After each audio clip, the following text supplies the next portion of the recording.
Yeah. William Cat. Yeah. How do I remember Barlow. that? But I don't know where my hat is. He plays Barlow, and just an absolutely I'm looking forward to seeing fantastic this. movie. Yeah, it's a great movie. And Reb Brown, if you remember him, he plays the enforcer. They have a big party, and Crashers come, and it's pretty funny.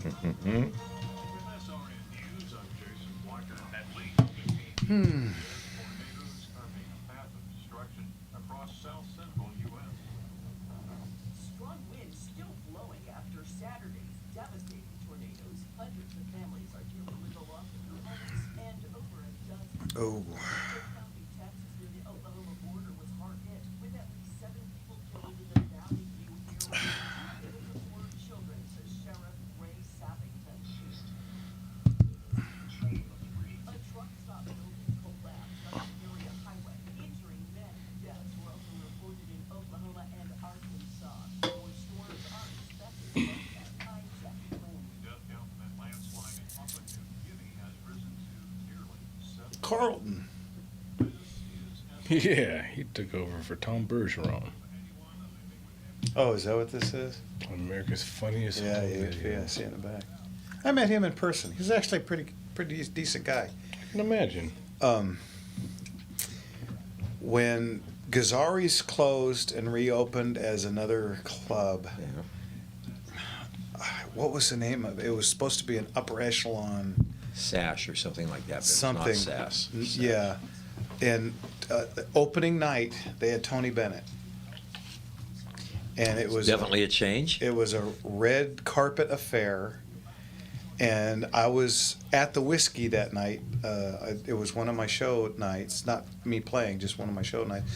And we were so dead because they had the whole Everybody street was- closed for this big wing ding down the street. And I managed to bluff my way through the D-celebrity area, the C-celebrity area, and I got into the B's. A's were inside, B's were just outside. And I got into a long conversation with Carlton from... What was then a hot show. Yeah, Fresh Prince. Prince, and the lead singer from Counting Crows, the guy, Adam yeah. Gurwitz. the guy with the little Yeah. short dreads. Yeah, the three of us talked Fran Tarkenton and old football and how football will never be the same again. I'll bet you. That's Yeah. pretty cool. It was pretty funny, yeah. Both of them were on a downslide at the time, so they were both very down to earth and nice, And I don't know who they Yep. thought I was, because I was dressed, my normal jeans and With t-shirt. long hair. I think so. That's one of those things, especially when you're downside. This guy might be important. Yeah. And you have the shway. Well, I bluffed my way into the B.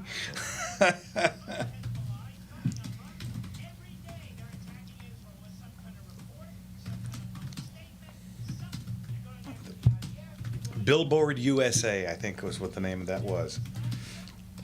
Yeah, for like 10 minutes. And Tony Bennett, they had him piped out. They had speakers outside, and they had everything being piped out so you could hear it. It's very cool. This was about 1995.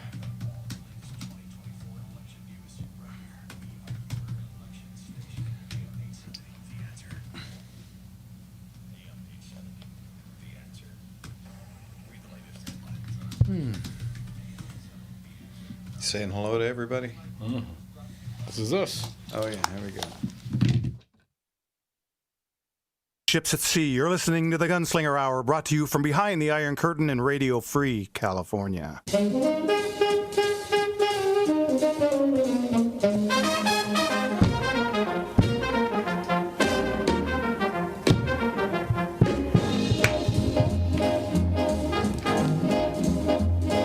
One more.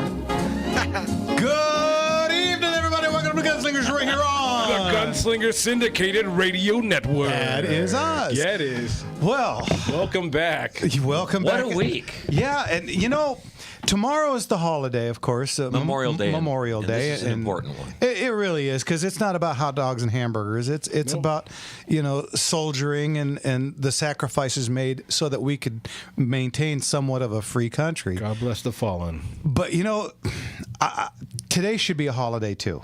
And let me tell you why. And I don't care what anybody says. Do you know what today is? John Wayne's birthday. Hey, well, And I think that should be a national holiday. I don't care what anybody thinks. Anyway. that is America. So it's been a week. Yeah. You can tell by your face. Yeah, it's been a week. Yeah, for those of you watching. In fact, guys, this is a live show. If you want to call in. That's going to be 866-870-5752. 866-870-5752. And we also have 3 streams up right now on Rumble, YouTube, and Facebook Live. Just search out Gunslinger Auctions or Gunslinger Radio. Fine. There you Yes. go. Fine.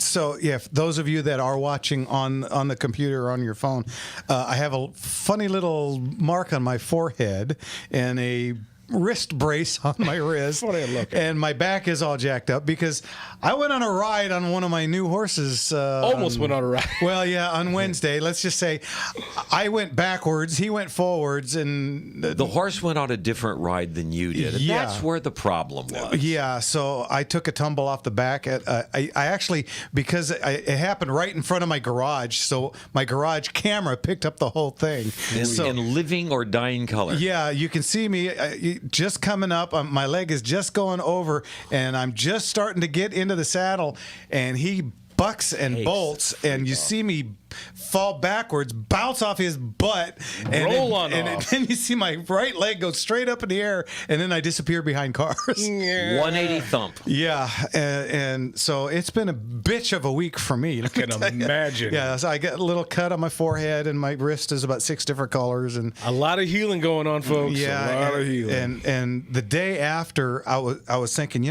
my wrist hurts. Yeah, my back hurts a little bit. The thing on my head's just a bummer, but my legs are okay. So I went on a 6-mile walk, got home, thought, maybe I should not have done that. Because How was the next day? Bum, ba-dum, bum. Oh, it was brutal. I woke up, actually felt pretty good for a little bit. I took a shower, felt okay, made breakfast, felt okay, sat down on the couch, and this really weird low thump in my lower back. And I was like, ooh, that didn't feel or sound very good. And That ain't right. Yeah, I had a hard time getting up. I kind of rolled off the couch and kind of got up in sections, but Hey, you're here now. You made I'm it here. through. You So soldier on. Absolutely. So let's just add this to the pile. We're going to be doing an anniversary show. yeah, in Coming August, pretty- 5 and years. Some of the stuff we'll be talking about is you literally doing the show with the phone cradled next to your ear from a bed when you had going, hi, everybody. Oh man, yeah. The first batch of COVID, the one that literally almost killed me. Oh, Bad boy. one. Yeah, I 2 weeks in a row I did the show from my Literally doing bed it for at you guys. So home. let's Yeah. just add this to the pile. Yeah. Hearing the rumble in your voice, trying to breathe, that was it. That was an interesting. That was a death rattle. Anyway, so I am your father. yeah, I tell you what. Hey, but you made it through that too. I mean, Guess what, folks? I am a resilient SOB. What can I say? Gunslinger Radios will never die. Me and Sterling Archer we're basically indestructible. Anyway, so this week at the shop, we got a lot of paperwork done. Everything went really well. Love it. We John and Annie back, so we got lots of paperwork going. them. Everything's going well. We got collections calling because apparently we shook some trees with last week's prices. Ooh, boy. Well, we as it should have been shaken. Yeah, so it was really great that a whole bunch of people are calling us with lots of stuff, and I'm spending most of next week on the road driving to pick up collections. So. Ooh, baby. Yeah, we got 175 down in San Diego. I got to get. A lady called yesterday, and she's actually coming in from Sunset Beach with a collection of antiques. That sounded really cool. So, man, I tell you what, September auction it's a million miles away. It's on a whole other. You keep using that word. It's on the do not other think you side know of what it summer. means. I mean, we haven't even gotten into summer yet. It's on the other side of summer, Nope. and it'll be here before we can even say.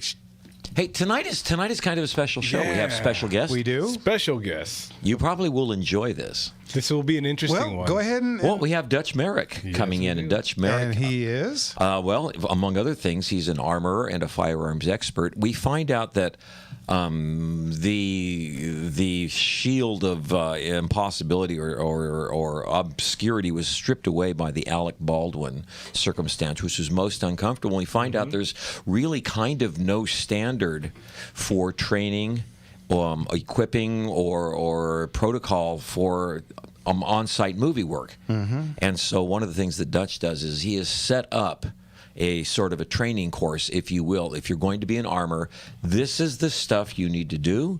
This is the stuff you need to know. Here are the rules you need to follow, because this really was not formalized in any manner, shape, or form. So he's going to tell us all about working firearms in the movies, and I know we have a little bit of experience with that, and it'll be nice to see how this becomes professionalized, because prior to this, it's been pretty much an old boy network. Yep. Yeah. And we'll talk some about That's one of the things we'll be talking about. that particular movie. Let's get to Richard at the yeah, airport. Richard. Richard, how are you? Good evening, you gunslingers of Navarone. Gunslingers have never owned. That's me and Greg Peck. What can we do for you?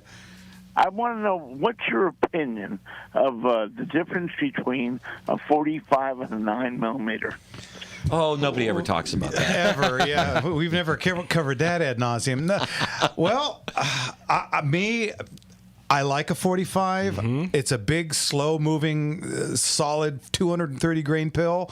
Been doing the job since it was introduced about 1903. Yeah, but I'm more of a 9mm guy myself, and here's why: because you can get out more rounds quicker with a 9mm and on target than you can with a 45. At least me. I'm sure there's lots of guys out there that'll tell you I'm an idiot, but Probably more. they do that anyway. More electrons have been annoyed, and more ink has been spilled on this than probably any other firearms-related Mainly topic. because the 9mm has less recoil. Yeah. Yeah. That's part of it. Jeff said you're firing a 230 grain bullet. That's the standard load for a 45 ACP. With a 9mm, shooting a 115, maybe a 124, which is literally half the weight. So yeah, there's going to be recoil. One of the things that has made this possible is changes in technology. The changes to bullet shapes and the things they can do with them is really, really, really remarkable. A lot of engineering has gone into that. However, I will say this. What's the saying? A 9mm, especially a good modern round, a 9mm may expand. A 45 will never shrink. Well, there's that. Yeah. Richard, you got a joke for us tonight? Yeah, where do they bury dead 18-wheelers? I give up. Where? In a cemetery. Oh, That's actually pretty good. That's Richard, we got to go. We got one more quick call we got to get before we get to Rick from the CRP. We'll talk to you next week. Memorial Day. Thanks. You too. for a cemetery. Okay, really quickly, let's get to Linda in Burbank. Linda, what can we do for you? Jeff, even though you talk about how you have to do all this paperwork, for the state of California for anybody who buys guns, You do. I heard last Wednesday that they're voting on a bill to put tracking devices in everybody's car. Yep. And so the government can track everybody, where everybody goes, and that means they could, track where anybody goes if they go to a gun shop or if they go to a firing range. Yeah. Or anything We like should that. talk about officially it's so that they can track your mileage so they can tax you according to the miles that you drive officially. Well, Oh yeah, they want to add that to the mileage tax too. I don't think that. I'm sure they will try and get this done. I don't think it'll stay. But It's again, invasion of privacy. yeah, absolutely. And again, folks, this is what happens when you elect idiots. You get idiotic Pencils down. bills. Yep.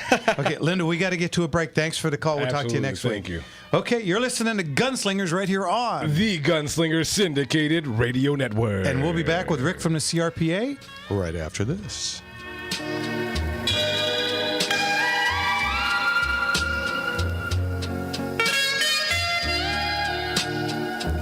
Hey, Jeff from Gunslingers Gun Shop and iPhone, whatever waves. You know they track your mileage Absolutely. already. So if you think that's the only reason they're doing is track your mileage, you're going to be dead wrong. Well, now you'll be required to, and again, the official argument is that electric. I love it. You must drive an electric car. Wow, electric cars aren't buying gas. We've built our infrastructure through gas taxes. So this is one hand not knowing what the other is doing. So now they're scrambling to make up for the lost revenue. we have no phone call going. Could somebody jump in there real quick and say, guys?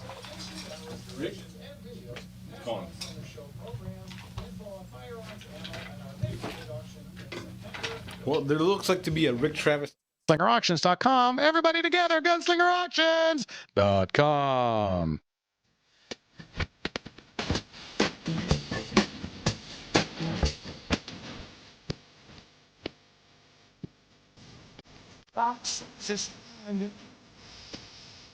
Now.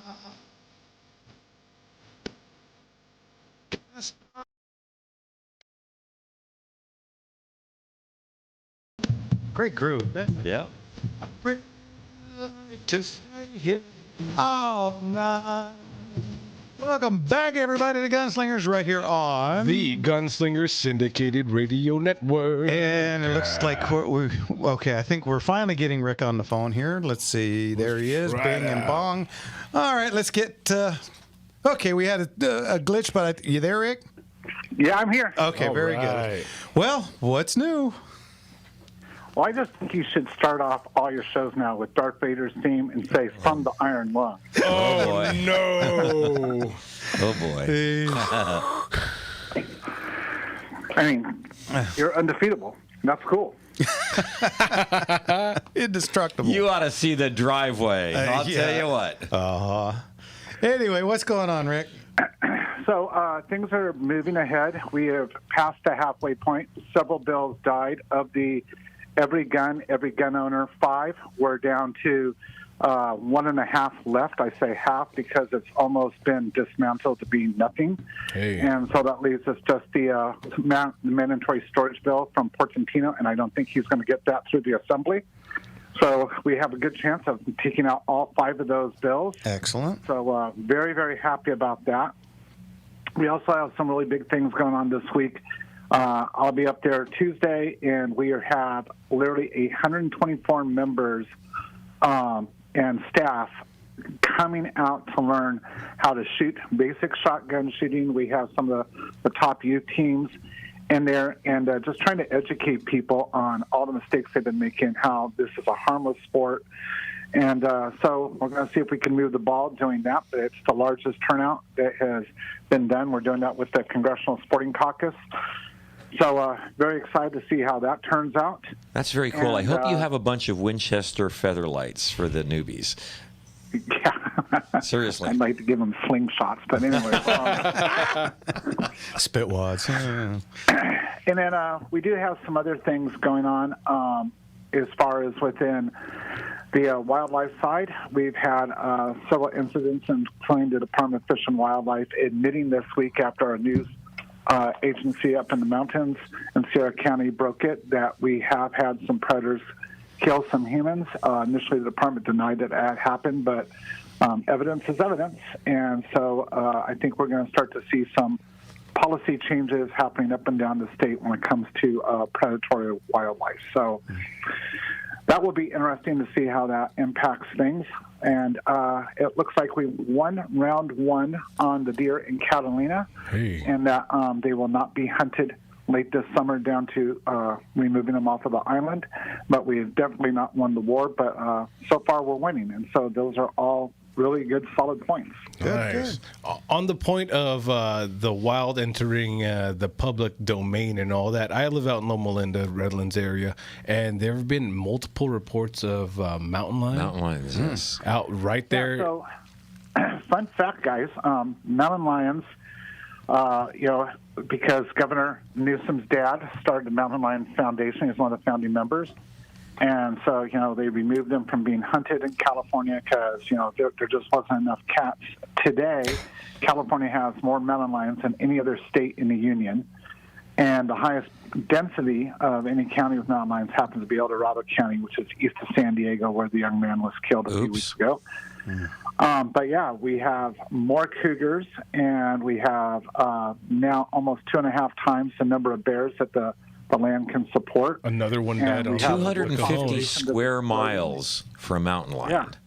You put And we 3 have of wolf them in there. populations exploding, Yeah. and coyote populations are exploding. This is what happens when you manage species instead of ecosystems. Yeah. Wow. They don't have any idea what they're talking about. All they know, it feels good, man. It's bunnies and cats, right? Yeah, and rainbows Yeah. and whatever. Working out. So in as Yucca, a result, we have lots of disease, and we have a lot of other species, deer, elk, and other things are suffering horribly. And so that's another area CRPA works in. And so we're trying to do what we can to conserve those animals for future generations. Yeah.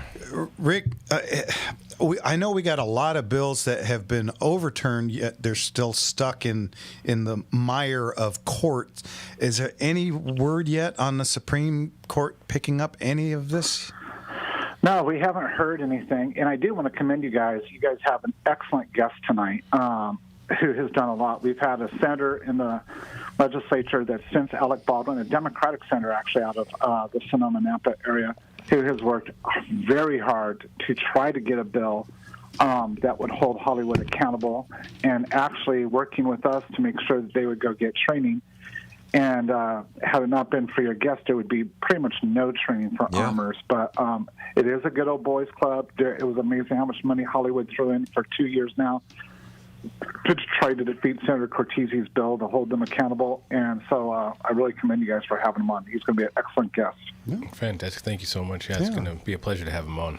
He's a good guy. It's funny, Hollywood officially vilifies firearms and violence at every turn, and yet Well, it's a central theme of like every movie. Yeah, and it's atypical of Hollywood and the left. Do as I say and just shut the hell up about it. Yeah. And brush it under the rug when something bad happens, please. Yeah. As I'm crossing my fingers, we all know that no liberal Democrat has ever voted against firearms bills for us to have them has a CCW or their staff has CCWs or both. No, that never happens. Oh, not ever. Again, my fingers are crossing. That was extreme sarcasm for anyone listening. That's right. Anybody that couldn't see your face, what did you say? Rules for thee. Not Okay, and we used to call it the zombie bill, and now it's just the annoyance bill. But is there? And again, Rick, I have to apologize. It's all right. I'm used to this. Yeah, July 1st. Yeah. That we're waiting for it to take place, and it looks like now there's going to be 3 to 4 states that are involved. So you'll hear multiple things. CRPA will be the first one out, and then behind us will be a couple of other states representing Colorado and possibly Wyoming and a couple others because they're facing this kind of legislation as well. Yeah. So for those of you listening, stop calling me. And the other big part of it, and I'll just say, is there is better than a 50-50 shot that when we go for this injunction, it will also engage the excise tax known as Pittman-Robertson that's always been on our hunting ammo and hunting guns that supplies the vast majority of money for wildlife agencies across the country, that will be halted as well, because that too is an excise tax. That's that law of unintended consequences. Yep. Yeah, you mentioned that the other week, yes.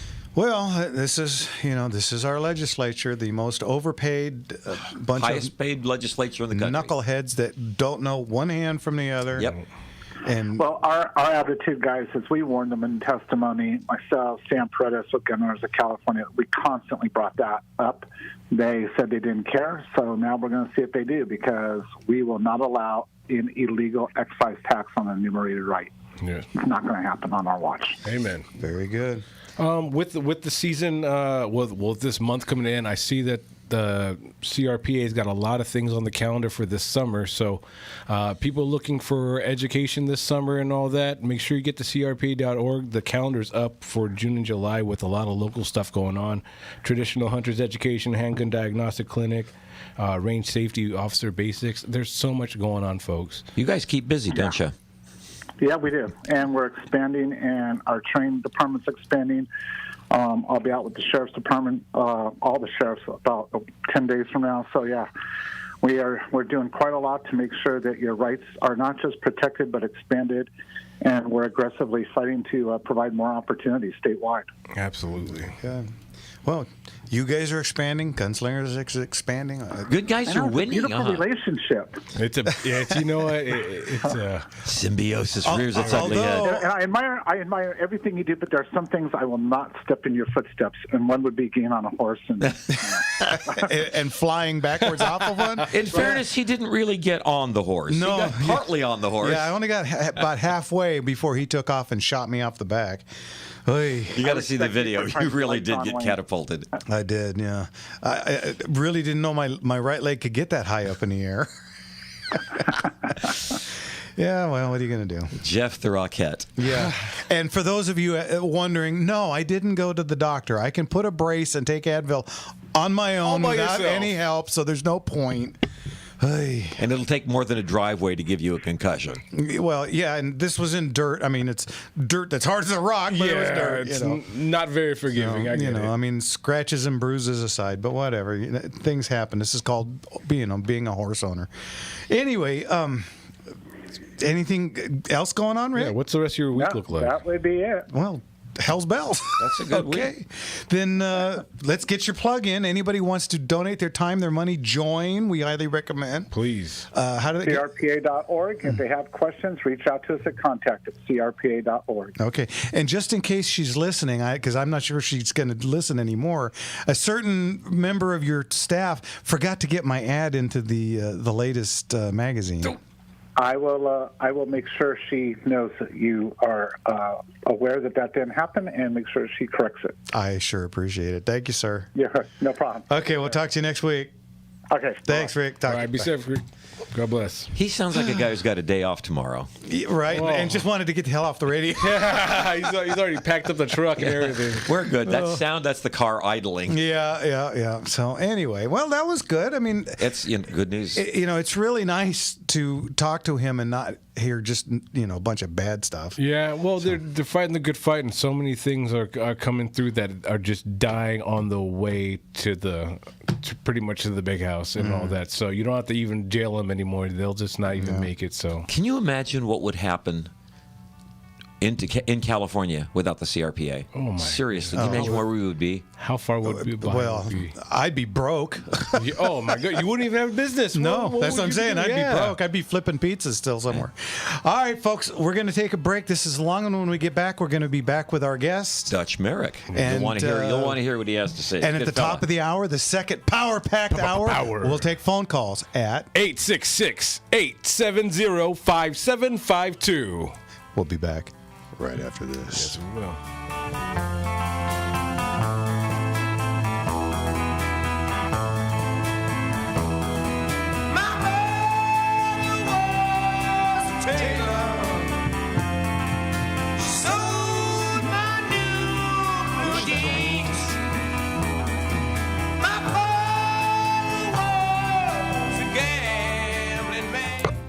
Many people say that moving is exhausting and stressful. Hi, I'm Henry Vogel of Presto Logistics. We pride ourselves on making the stress and strain of moving go away. For almost 2 decades, we've... All right, it's Hall's time. Holes to the walls, folks. I got it on the bounce. Yeah, there you go. One hopped it. Did Dodgers play today? I didn't even. Yeah, we think lost again. We This is like a 5-game to streak the now, isn't it? Reds. Yes, Eh. we got swept by the Reds. That Roberts, he sure can pick the pitchers to put in, can he? Man, how many years have we been saying that? Yes. Since day one of Yeah. his management. Aish. Yeah. Well, they spent $1 billion on 2 pitchers. One of them, Doesn't pitch. And the other one's doing okay. he's doing okay. Yeah.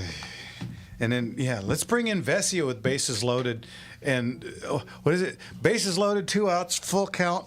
I know. I'll throw a fastball right down the middle. Right down and watch the it go 380 feet that way. On a full count, they'll never expect a fastball over the plate. Oh, yeah. From a lefty whose fastball's what, like 88?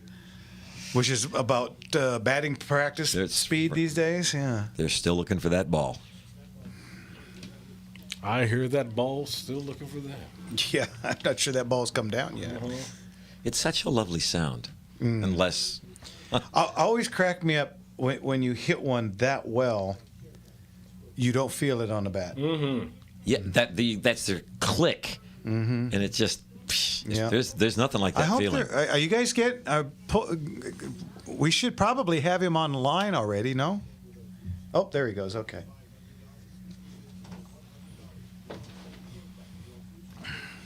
I'm talking about waiting till the last second. What's going on Facebook land and We got Rumble? They Melissa won't back. win a World Series Oh, with Roberts. hey! Good to have her back. Yeah, where you been? You mad at us? Kirk's been on fire. Tom, all of our Dave's on. Mom's watching it, Kath. Told Jeffrey hi. Hey, dude. Hey, brother, love you. I don't think he's in yet. But, yeah, so much good stuff.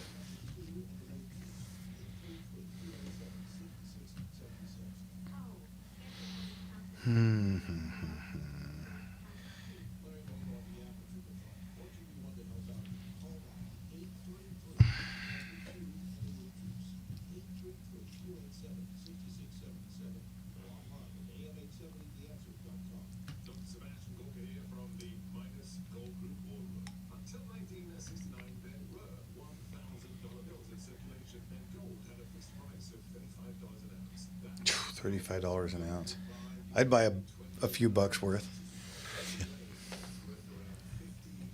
the government is inflating away the debt. But the call, Betty phoned the Midas Gold Group, 805-601-6000. Like me, they're mega and proud of it. They fought on distant shores and in distant lands. They put their life on the line to protect us.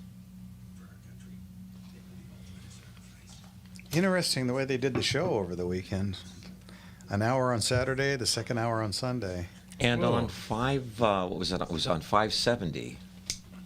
Oh, did it play out there too? Yeah, I was listening to it on the way home yesterday. Going, Oh, no kidding. I know those guys. Talk you can trust. AM 870. The Answer.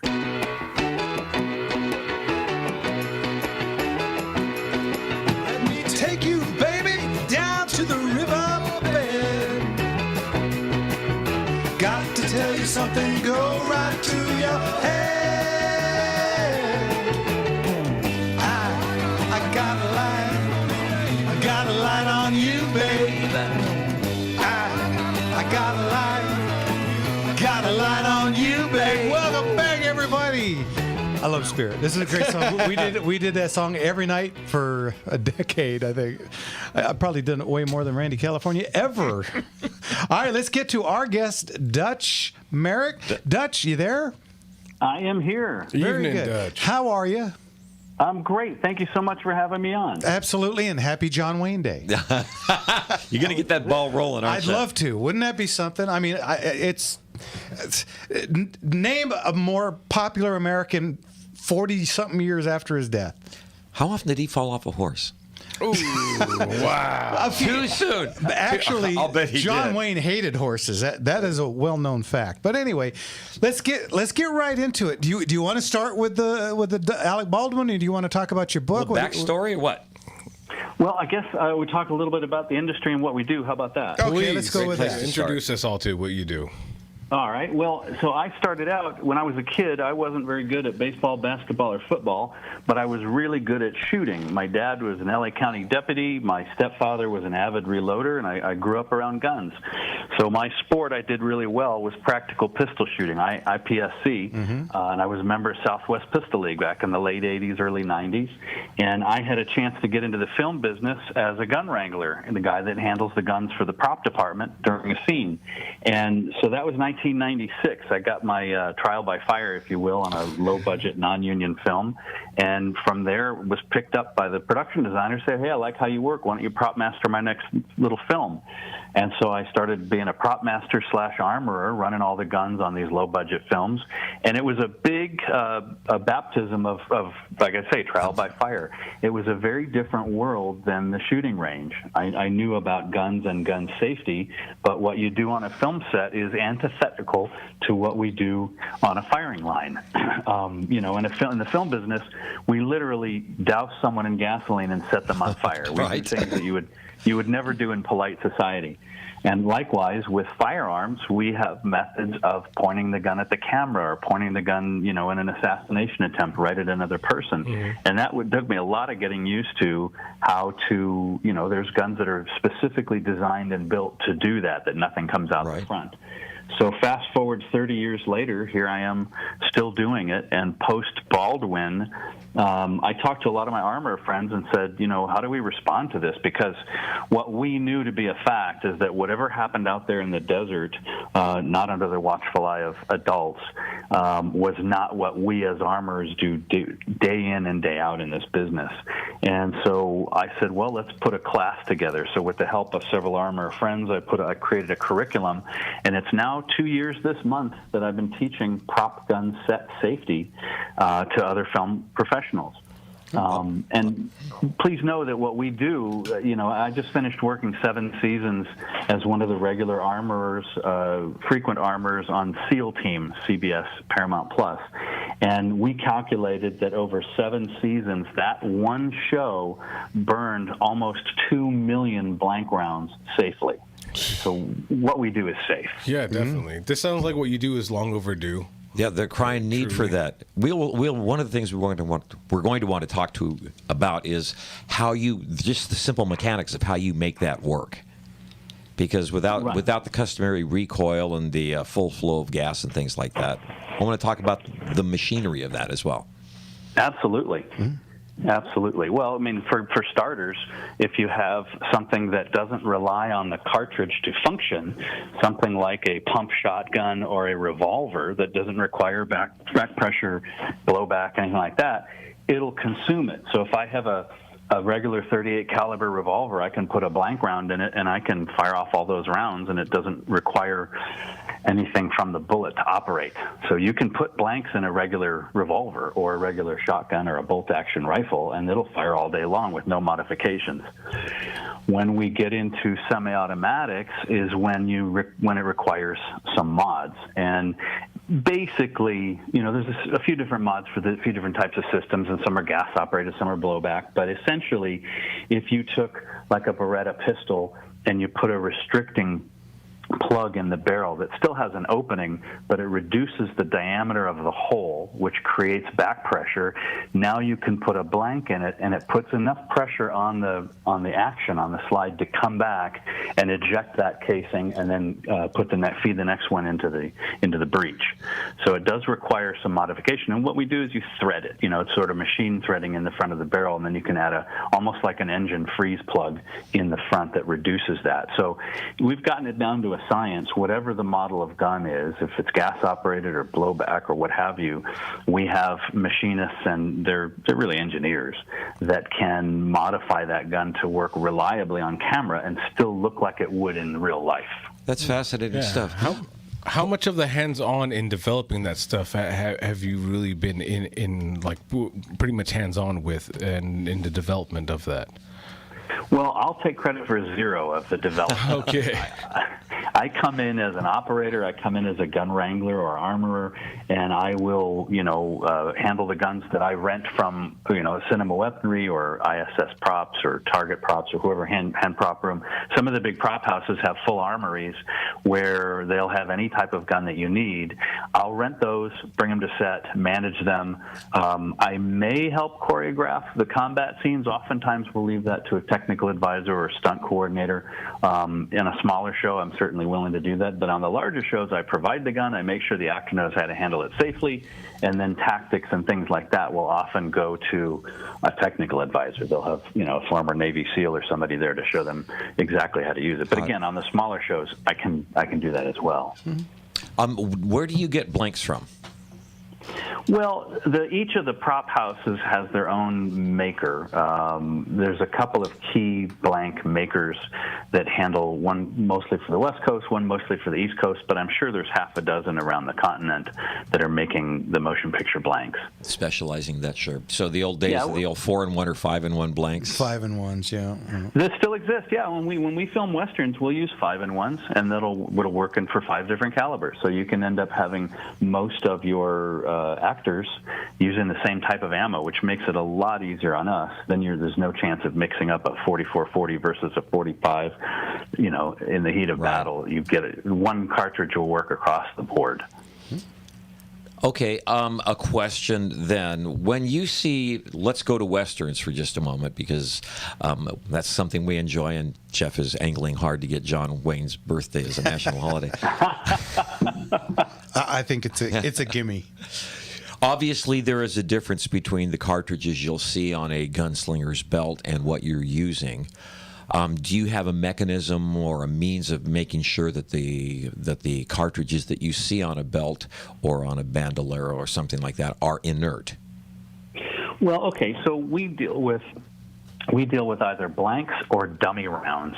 And a blank is what it says, it fires, but it doesn't have a projectile. And let's think about this for a second.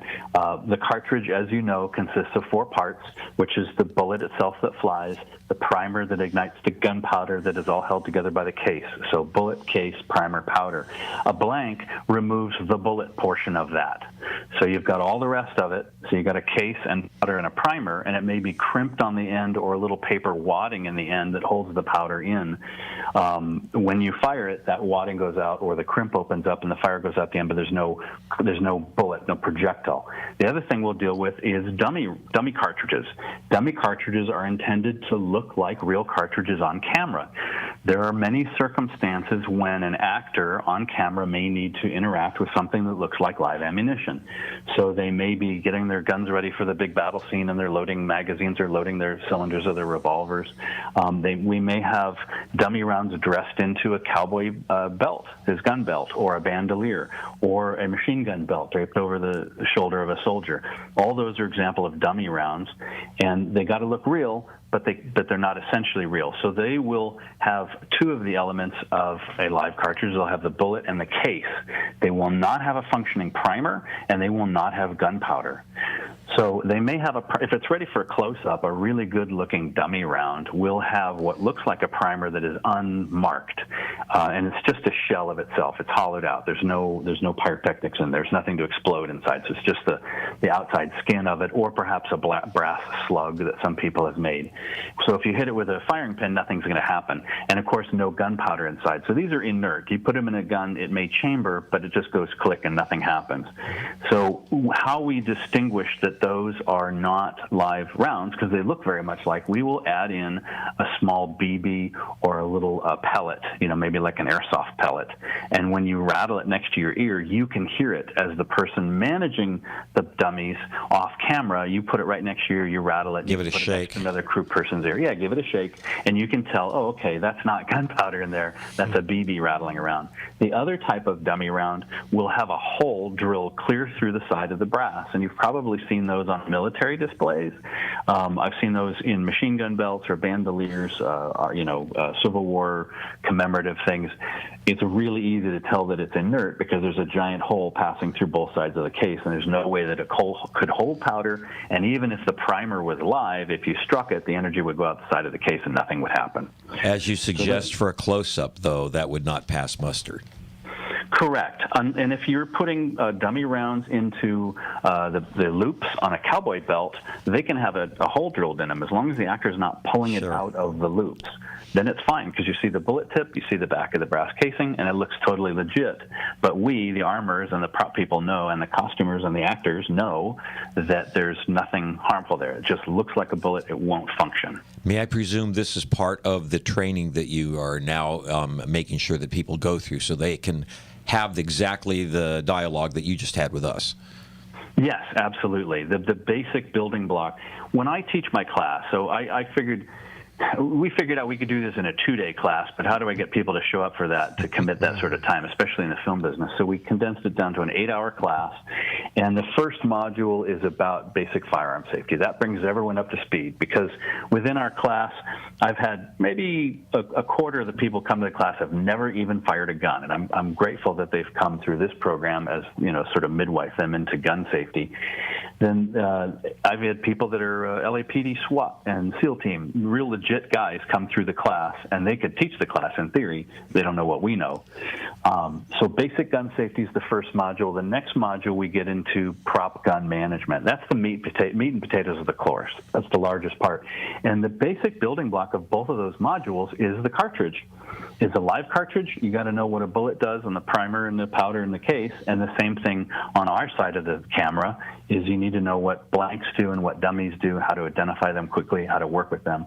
Then the third module, we do an on-camera study. We get things on its feet, and we act out scenes, and we do gunfire on camera.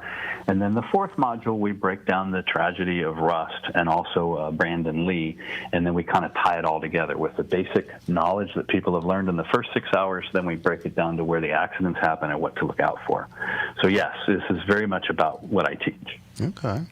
Well, that's all. These are all things we're going to want to talk about. Real quick, before we go to a break, you don't mind sticking around for a second segment, do you? Oh, plenty of time. Yeah, good. I'm with you. Glad to hear that. Okay, how do you make clear that to a... Yeah, you know what? We're coming up on a break. Let's hold it over, and of course, we're going to talk about the Alec Baldwin disaster and everything when we get back.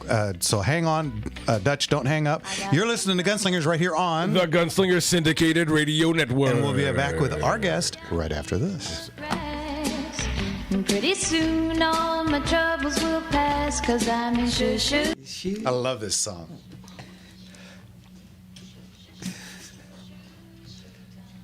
I gotta do this, man. For literally your musical. That's so cool. Annie says hi to both of you gentlemen. Hey, sis.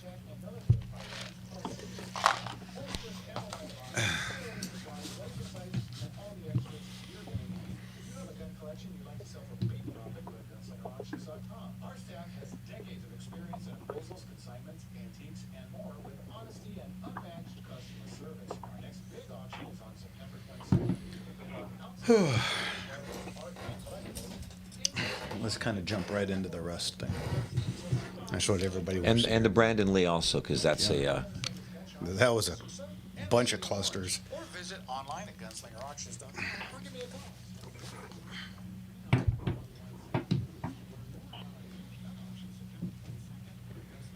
That's gunslingerauctions.com. Again, that's gunslingerauctions.com.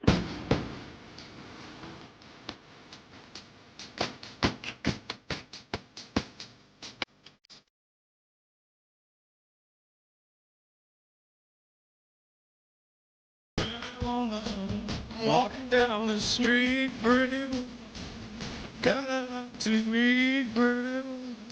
Welcome back, everybody, to Gunslingers right here on the Gunslinger Syndicated Radio Network. And we're here with Dutch Merrick, the armorer to the stars. There you go. Well said. PropGunsafety.com, folks. There you go.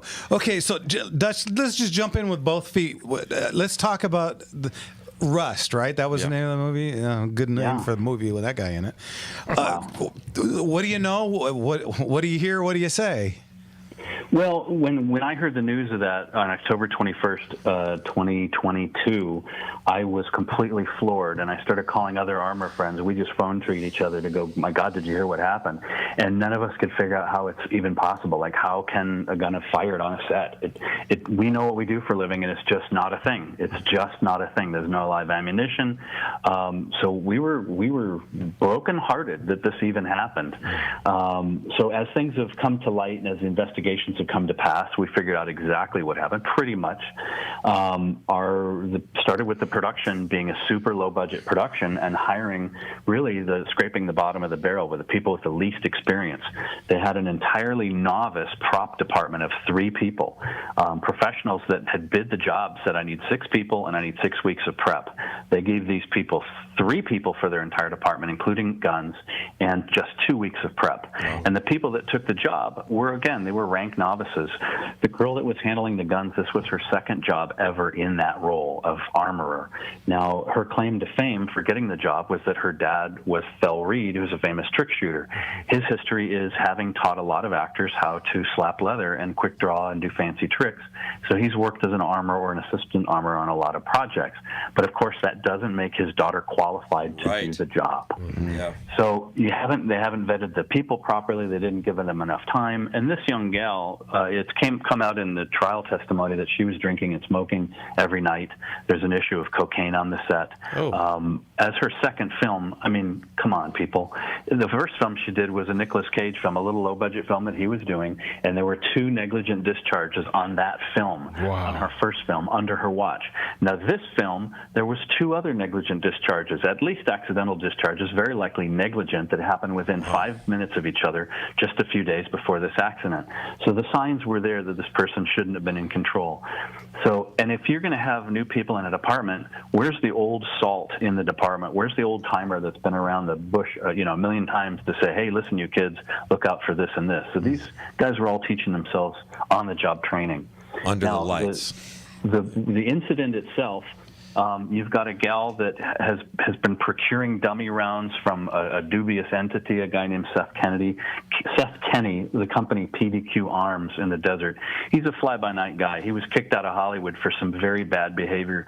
There's a legal filing against him. It's public record, so I can say it, and that's how I know about it, from a previous prop house that he worked at for stealing more than 100 guns. And that was investigated and adjudicated. He was basically, a persona non grata in Hollywood. Oddly enough. He was the guy that provided the guns and the blanks and the dummies to this production, and he recommended young Hannah Gutierrez-Reed for the job. Okay, and she was assured to rent things from him, so he's got his motive to put her on the job, and then he gets all the rentals for it. So when she's called the day of the accident, the camera crew walked off that morning. They had sent an email to the production the night before saying, hey, we're sick and tired of these. We're having safety protocol issues, lax COVID compliance. You guys have us driving an hour away to hotel rooms, working really long hours with short turnarounds. The conditions suck. We're out of here. So nearly the entire camera department walked off except for the director of photography and the main camera operator. They hung in there. Boy, So there's that red morning, flags everywhere here. Yeah, undoubtedly that morning there was a bit of chaos and mayhem. So the first assistant director, Dave Halls, was 61 at the time, closing in on retirement. He's one of these rush, get it done guys. Come on, give me that. Come on. I don't have time to wait for you people. Go. He's that personality. Now, when you mix that with this young gal that may not be sure about herself, and she's very distracted and who maybe chemically altered, he calls for her to bring the gun into set after lunch, which she does. She brings in the Hero revolver, the featured gun. She supposedly shakes each round and checks them and puts them in the chamber while she's walking towards the set. Now, there's testimony of 2 different things happening. One testimony is that she handed the gun to Dave Halls, the first AD, who should never in a million years insert himself in the handoff process between an armorer and an actor. And then there's other testimony during the trial by Dave Halls that he never touched the gun. So we'll leave that up to you. Either way, the gun gets into Baldwin's hands, and he is assured that the gun is cold. It's a term we use in the business, meaning it has no blanks in it. We're never talking about live rounds because they do not exist on a studio. It's not even a topic discussion. So we say the gun is cold. It means there's no blanks in the gun. Now, our job as armorers is to help with the art department and lighting and set decoration and construction to make this set as realistic as possible. Props and guns are really the cherry on top, the final detail that make a set completely come to life, so it's totally interactive for an actor. So we make it as realistic as possible while we make it as safe as possible. So we work with the actor to say, hey, yes, this gun can be dangerous if you put it to your temple or put it to your skin or shot close to somebody, take an eye out, or cause burns. Don't do that, and it's going to be very safe if you follow the rules of pointing in a safe direction, keep your finger off the trigger until you're ready to fire, and just treat it as though it's loaded. So the actor entrusts us to say, okay, it's safe, it's cold, it's good to go. Now Alec Baldwin has the gun in hand. They're still sort of blocking the shot. They're getting some final notes from the director of photography and the director where to point, where the action goes. The worst thing Alec Baldwin could ever have imagined could happen if he pulled that trigger, the very worst thing, is that there was a blank in it and it made a loud firecracker noise and maybe someone was close enough to get a bit burned or get gunpowder in their eyes. There's no way in a million years, 100 years of filming in Hollywood, there hasn't been a live round accidentally on a film set, period. He's been doing it 40 years. Whether you like the guy or not is irrelevant. The fact is he's handed a gun. He was assured it was a blank, no blank in there. It was nothing. It was inert. And the worst thing could be a blank goes off. And it was far worse than that. A live round had migrated onto that film set and into the gun. And even then, it was a 1 in 6 chance that he would have dropped the hammer on a live round on a 6-shooter. Yeah. And they haven't figured out where the rounds came from. CNN asked the prosecutor when they announced charges against Baldwin, say, hey, where did the live rounds come from? The prosecutor said, oh, that's a red herring. We're not investigating that. Oh, my God. All of Hollywood wants to know where this round came from. That's the one most important thing, is where a live cartridge, and there were 6 live cartridges on that film set. That tells me 6 live cartridges. Where do you see the number 6 in a Western revolver? Yeah. The number of cylinders. It tells me that at some point there was probably a revolver loaded with live rounds, maybe at the range when they were training months earlier on a different show, and they dumped the rounds into a box of dummies, and they got mixed in, and they migrated all the way to the film set months later. That's purely speculation, but I have to speculate because the prosecutor is not investigating it. Tragic. It's so boilerplate that there's never a live round on set. Let me ask you another question about, is there anything ever done to make sure, or is there going to be something done? You're talking about restrictions on a semi-automatic. Is there any kind of restrictor plate or anything like that inside the barrel of a revolver? Not as a standard rule. The revolvers that would be in our inventory for the prop houses would be unmodified because there's no need to for a blank. Because there's no cartridges on set. There's no lead bullet. There's nothing to stop, and we don't allow live rounds anywhere near a film set. That's the thing. That's the bottom line rule. When we have background actors come and we've hired off-duty LAPD or Army guys and they bring their own gear, we go through and we police their gear and we say, hey, do you have any magazines on you? Yeah, we have these. Okay, do these have any rounds in them? Yeah, take them out to the car. They're not to be on our set. We're going to give you all of our magazines and our blanks or dummies. We don't want to have anything you have at home other than your empty pouches and your tactical gear and your patches and your hat. That's it. We're going to provide you all the rest. So we go through and we filter to make sure there is just no chance of a live round getting anywhere near any of our guns. Eliminating accidents, completely eliminating the fact. Yeah. Yeah. Have you ever heard of the Swiss cheese theory of accident causation?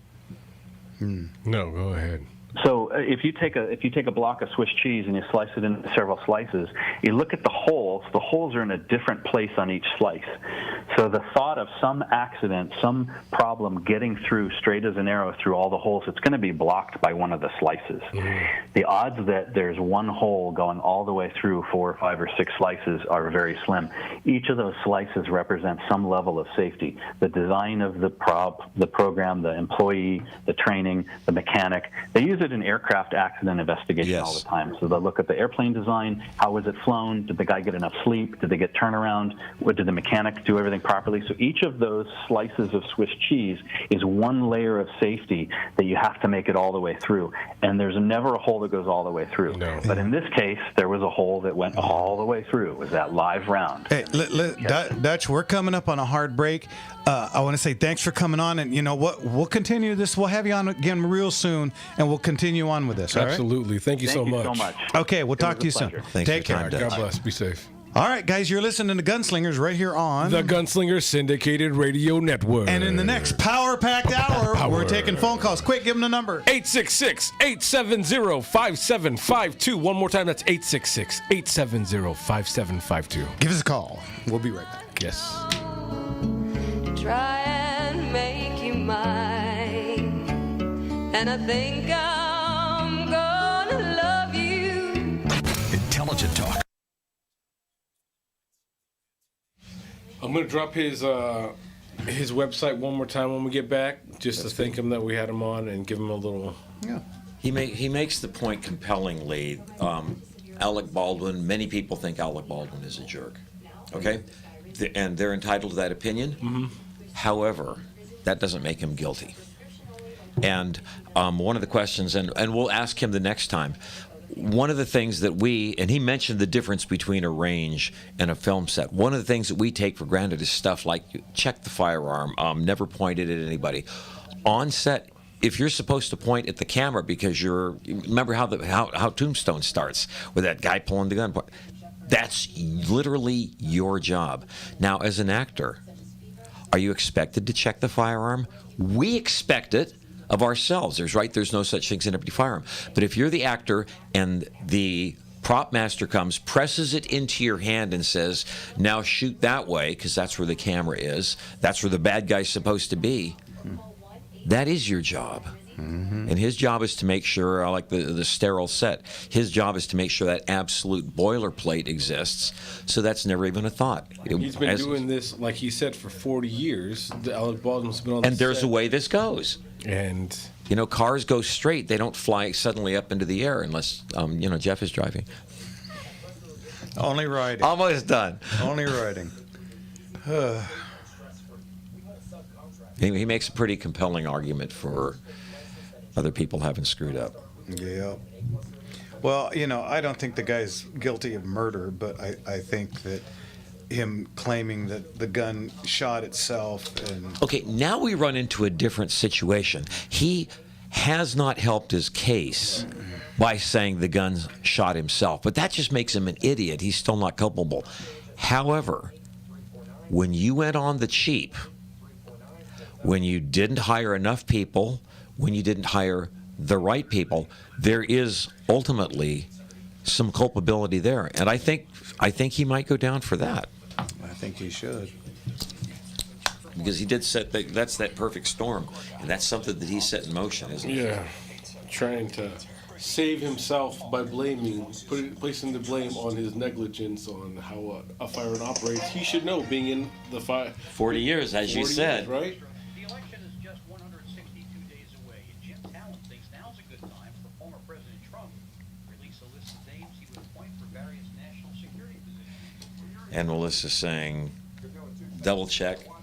It's not his. I hate to say it, but it's not his job. It is not his job. That's the armorer's job.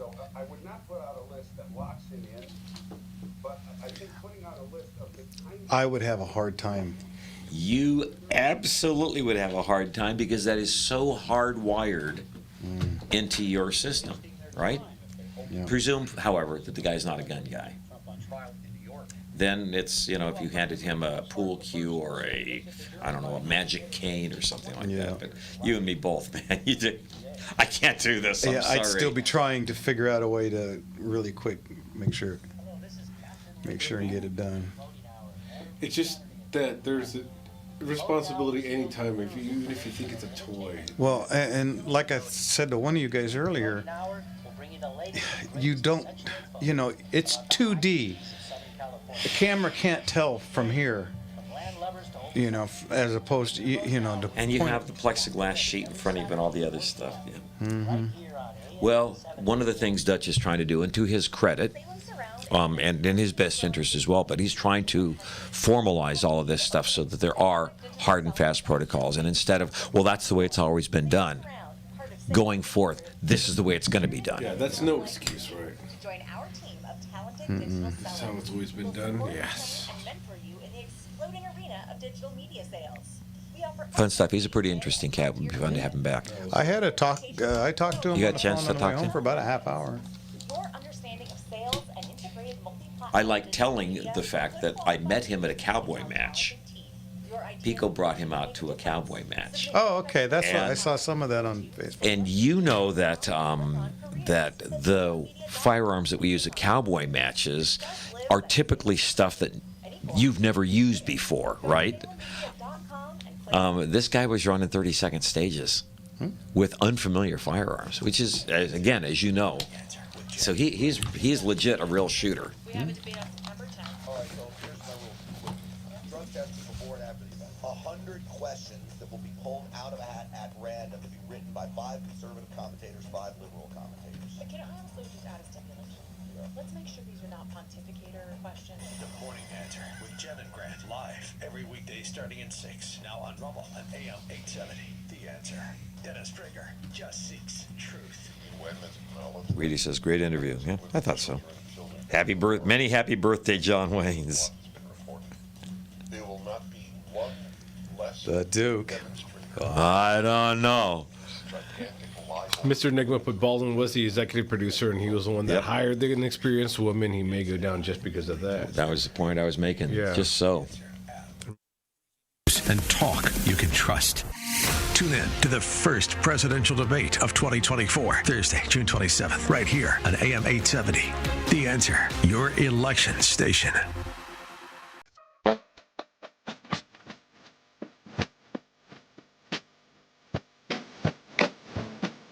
I know go from rags to riches. If you would only say you can. As far back as I can remember, I always wanted to be a gangster. Welcome back, everybody, to Gunslingers right here on The Gunslinger Syndicated Radio Network. And this is the time when you guys call in. Give us a call at 866-870-5752. One more time, that's 866-870-5752. You got questions about guns. You got questions about paperwork on guns. You got questions about prices of guns.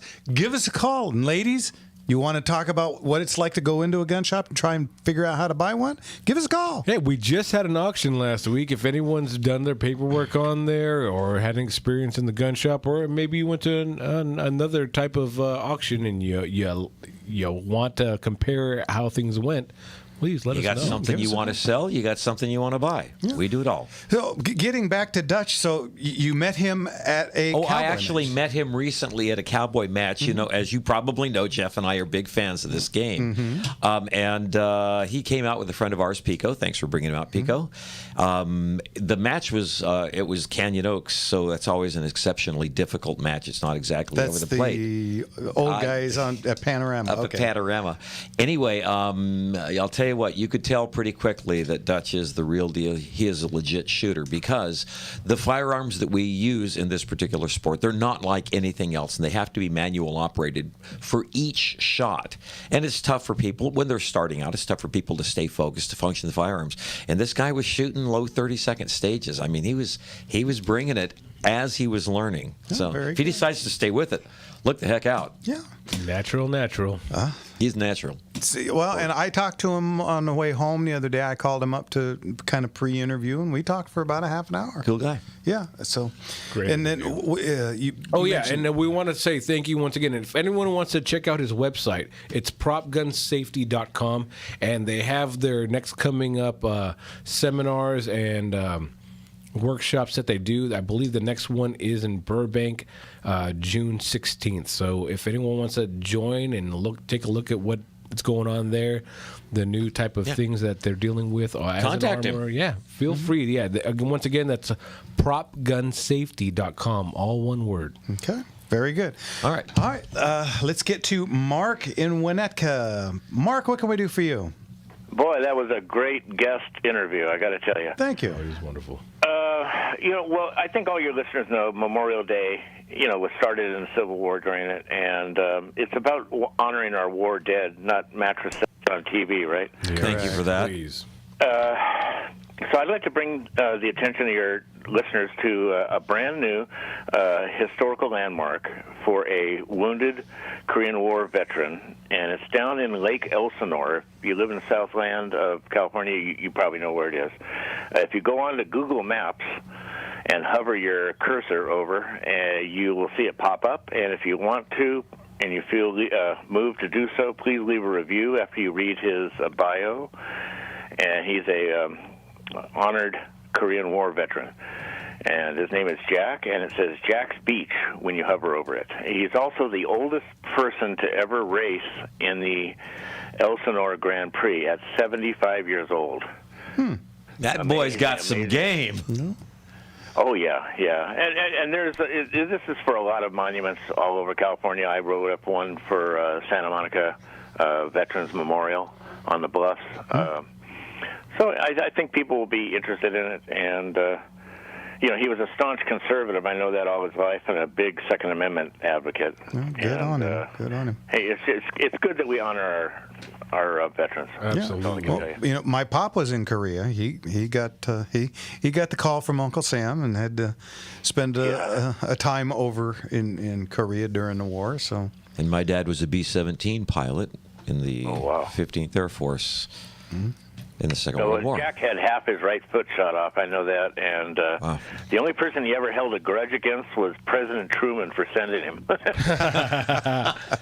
All right, very good. He had a legit beef. Thank you very much, gentlemen. God bless, man. Thank you, sir. Thank you, Mark. And a good reminder about Memorial Day, seriously. Yeah. And again, that opens up a line at 866-870-5752. Once again, 866-870-5752. Give us a call. We'll be happy to answer your question. Yeah, my grandfather, who just passed away 2 years ago, he was part of that original set of soldiers sent into the Air Force from the Army that were during the Korean. The ex-Army Air Corps? Yes. That's right. In the Second World War, what we call the Air Force now was part of the Army because that technology simply had not existed. Adapt and overcome. Did you see the newest kind of Band of Brothers, but the Air Corps? I have not yet seen it. Masters of the Sky. Masters of the Wow. I'm looking forward to seeing that actually because that was my dad's job, man. Yeah, understood. Don't tell me they botched it. They didn't botch it. They just, Band of Brothers is a probably the best thing that's ever been on television. Yeah, and that's an awful high bar. The Pacific came out, and 8.5 out of 10. You mean Pacific? Compared to Band of Brothers, yeah. Yeah, I'd go more about a 7. It just bounced around too much for me. Concur. I've watched it again a couple of times, and every time I watch it now, it gets a little bit better because now Lecky and Sledgehammer and the guys and so you kind of familiar. But the first time you watch, I was trying to figure out. And the worst part is most of the fighting over there was at night. And it just doesn't transfer on TV. Wow. Maybe, big screens today, but you can get some light separation. Man, I couldn't tell what the heck was going on for most of the show.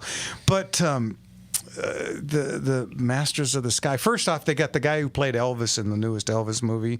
He's in it, and he's an interesting looking chap. Well, I keep looking at him, and I can't concentrate on the show because I keep looking at him, going, "How the hell did they cast this guy as Elvis?" Yeah, right. Okay, yeah, he's got a bit of a southern twang. Okay, fair enough. I get that. East Indian. I don't know what he is, but. And he seemed like a very capable actor. I just couldn't get behind it. Yeah, it's just like, no, man, that ain't Elvis. I don't care what you say. And to the point of the last caller, I went on Google Maps and I looked up Jack's Beach in Lake Elsinore, and there is one 5-star review. It is a historical landmark, so if anyone wants to go on there or at least check it out, especially over this weekend, feel free, please. I'd be curious to see because with all the rain we've had over the last 2 years, I know Big Bear is up something like 15 feet. I'm curious. Lake Elsinore? Yeah, Lake Elsinore is probably because imagine. because Lake Elsinore's had some issues over the years with the water. Yes. And being a little unpleasant, and I'm hoping that with all the rain that we've got, that it's cleaned up a bit. Yeah, they definitely needed a filter there for a while. Yeah, especially because all that trash probably made itself very visible within the last. And speaking of needing a filter, let's get to Farmer Tice in North Phoenix. Evening, Farmer Tice. Farmer Tice needs a filter like you need a hole in your head. I got several. Anyway, the hats off to the Plowboys. Great group. I love the pictures you post. Oh, thank you. I appreciate that. Oh, yeah. Anyway, first off, there is no excuse for what Alec Baldwin did. I have been handling firearms for 60 years. And the first rule is, as you know the rule, every gun is loaded. And when you're on the set, if somebody were to give me, if I were an actor, a gun, the first thing I would do before I would use it is I would make sure that gun was safe. He didn't do that. I don't trust anybody. So case closed on that one. He's guilty. Another thing is, there's a friend of mine told me that I do day trading throughout the day, and that's how I make my living. And besides that, I write books, of course. But I got a tip saying that I'd be very careful in trading now, because China is doing maneuvers, and with Biden in office, there could be a good chance that China makes a move on Taiwan. And if that happens, all hell is going to break loose in the stock market. Not only that, if you're going to buy ammunition, I think there's going to be a run on ammunition too. That happens every election and every time there's an ammunition shortage. Yeah, hey, Farmer Tice, listen, we're coming up on a break. We got to go. Thanks for the call. Absolutely. Okay. Little Simon and Garfunkel as we go out. Guys, give us a call. We're at 866-870-5752. And we'll be back right after this. Yes, sir. Here's what he wants to hear and disregards the rest.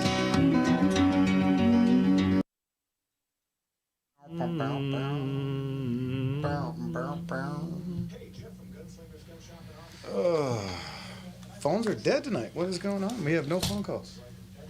Holiday weekend. Oh, that's right. Holiday What weekend. about that?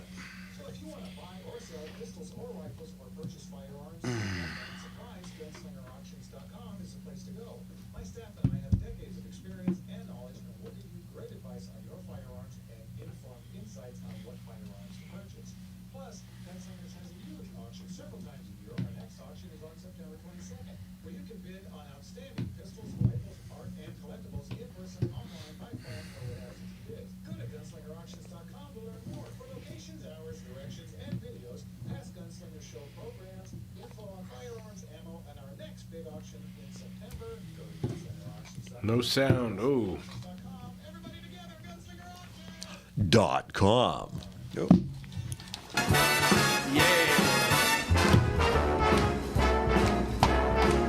How lucky can one guy be? I kissed her and she kissed me. Like the sailor once said, ain't that a kick in the head? The room was completely black. I hugged her and she hugged back. Like the sailor said, quote, ain't that a hole in a bowl? Yeah, boy band here, man.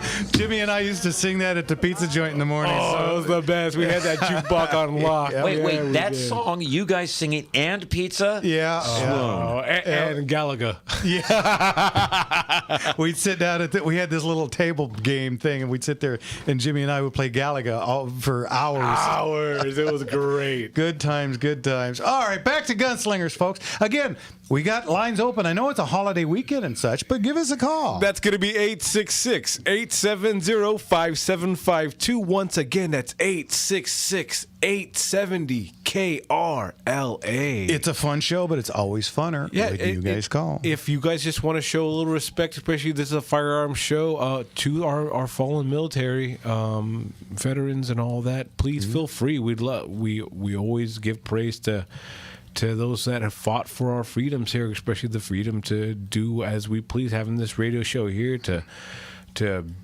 practice our religions and praise God in the ways we can. They've done this all for us, making America that free, folks. And before we get too far, let's not forget Father's Day. Hey, that's coming up. Father's isn't it? Day, it's already right around the corner, and we have the one, the only Leon the Motorman going to come in studio and join us for the evening. We'll be doing another Motor Slingers show where we get all kinds of phone calls on cars and guns. It's a fun night. That's going to be a real fun one, folks. And we get to do the Man Cave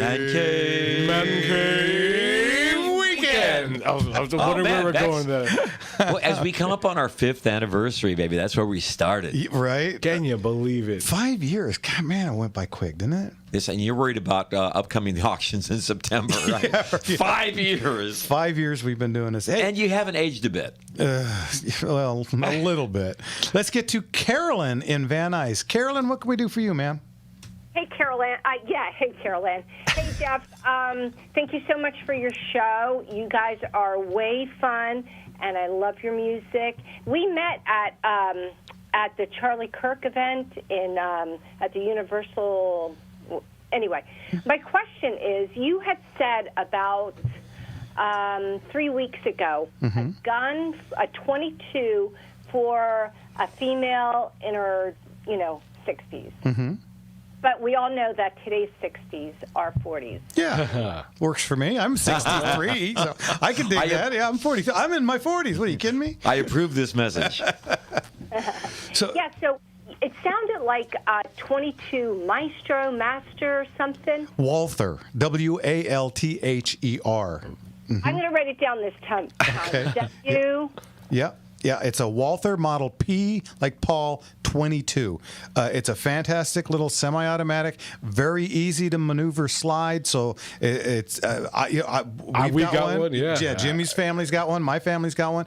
They're a lot of fun to shoot, and because they're 22, very light on the recoil, so they're not a scary thing. And Little muzzle blaster recoil. Yeah, and they're just a fantastic gun, and people poo-poo on 22s all the time, but 22s kill more people in the United States every year than any other round. Yep. So, it doesn't have the stopping power of a 45, but it's still... Most people, when they get shot, stop thinking about the bad that they were going to do and start thinking more about the doctor they're going to be going to. Yeah. Well, people often forget about, you have caliber, size, and all that, but like most things, it's location. Yeah. And a 22 being a very fast-moving, small... projectile tends to enter the body and be like a pinball, just bounces all over the place, cutting up tissue on the inside of your chest. Not a good situation for somebody being shot with one. So. I want to add one discordant note to that, though. I would go up one thump from the Walther, I think the Ruger SR22, which is now on the roster. Yep. I think it's a world better. It almost looks identical, but the Ruger build quality is better. That's all. Okay. So you guys all know these words. I don't. So it's Walther. It's Walther. Not what it, and then the River Bell, Riverbell. No, Ruger, Ruger. Oh, Ruger. Yeah, Ruger. And what was the model? It's the SR22. Yeah, Sam Robert 22. That's another gun. It's like Mark says, it's very similar in looks to the Walther, but it's a little, it's made in the U.S. and they're maybe costs about $1.50 more. So yeah, they're a little bit more expensive, but with Ruger, you always get what you pay for. Yep.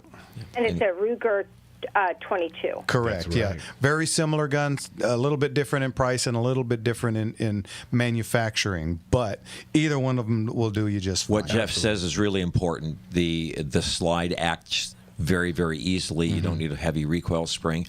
And remember, the chances are that you're going, first of all, you can train inexpensively and easily, and so you probably will. and that's huge. But I'll never forget, man, you touch off a firearm indoors. Oh, and yeah. It ain't like it is in the movies. No, it's incredibly loud and ear splitting, and 99% of the folks, once you launch around, will be leaving in a big time hurry. They were not planning on this taking place. So, yeah, the 22 will minimize all of that as well. All right. Well, I have to tell you, so I've gone to a range a few times now through my church, and my first time, because I consider myself pretty tough, oh my gosh, I was like a wuss. I mean, I was like, I don't even know if I should be in here. It's so loud. It freaked me out. That's what we're talking about. By the second time, by the third time, I was getting used to it. Mm-hmm. Yes, absolutely. So if there's any females listening and you're like, I don't know, and then, so we have a couple sheepdogs at my church, and so I have one of the females.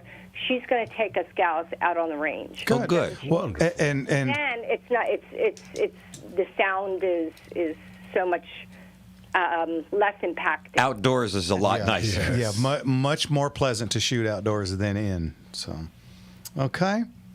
So yeah, thank you so much. Of course. And love the music. It gets me dancing. That's what we try for. Thanks, Carolyn.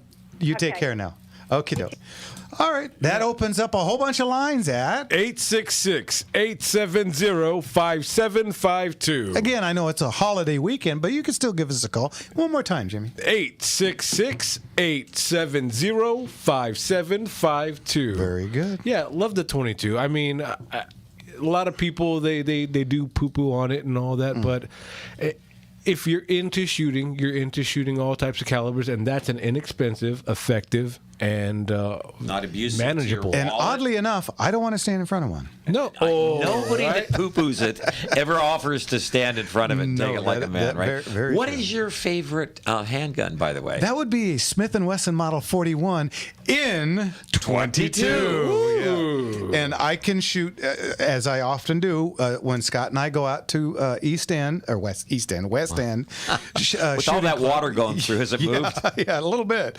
When we go out to West End, we always go out to the 50-yard, the berm wall is at 50-yard line, and we throw the clay birds out, and I sit there and I pick, well, as does Scott too, but we sit there and we pick them off, and so, it's a lot of fun to shoot, and you don't have to pick up the brass, and, at the end of the day, you're not going, damn, that hurt. Right, right.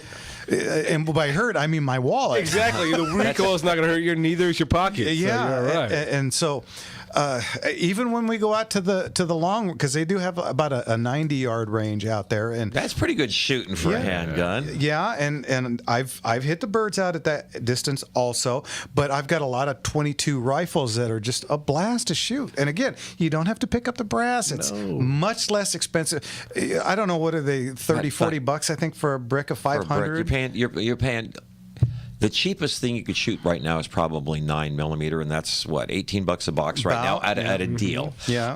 And 50 rounds of 22 is like $6-8. Yeah. So you can shoot shell all afternoon long, and it literally, as you said, it doesn't hurt. Yeah. It doesn't hurt your pocketbook. It doesn't hurt your hand. No. I absolutely love 22. It's fun, and you can absolutely develop your skill set because again, the bullets are real, the shooting is real.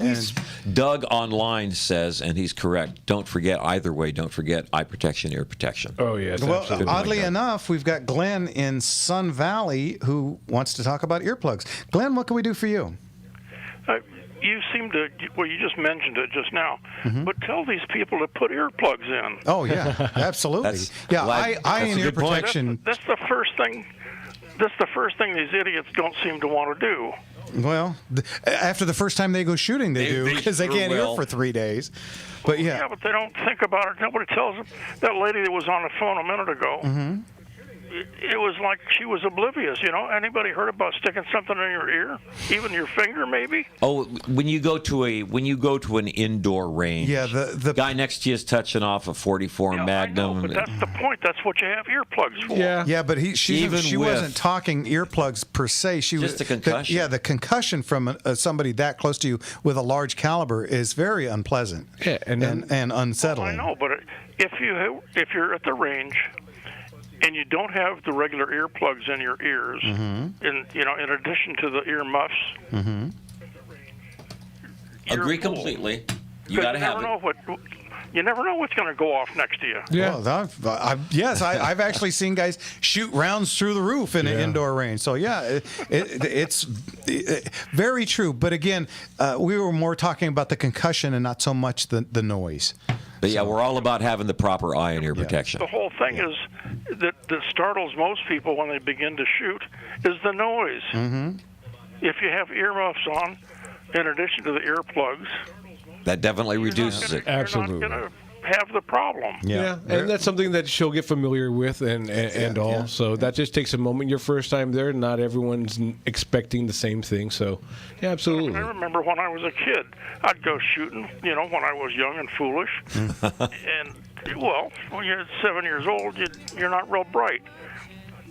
But my ears would ring. Oh, yeah. Of course, they 80 years ago, they didn't have earplugs like they do nowadays. That's very true. Listen, Glenn, we're coming up on a break. Yeah, we're coming up on a break. We got to go. Thanks for the call. Okay. I like this song. The doorstep. I couldn't take one more step. The phones are finally starting to light up. Give us a call. 866-870-5752. And we got Mark in San Gabriel, John in San Diego. Somebody else is calling in. Give us a call, and we'll be back in a couple of minutes. Yes, sir. Inside the day, the music.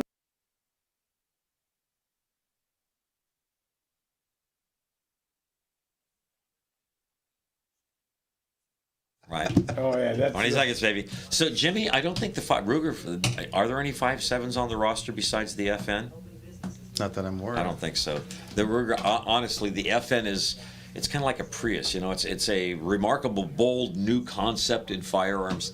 I don't much care for it. I mean, it's an effective firearm. The Ruger, again, the Ruger 5.7 is so good, and it's not on the roster. It's Ruger. Okay, Caroline just called back and said, please tell Jeff that I did have Right, earplugs but and muffs in, just so that I glad. Okay. Thank you for that, RJ.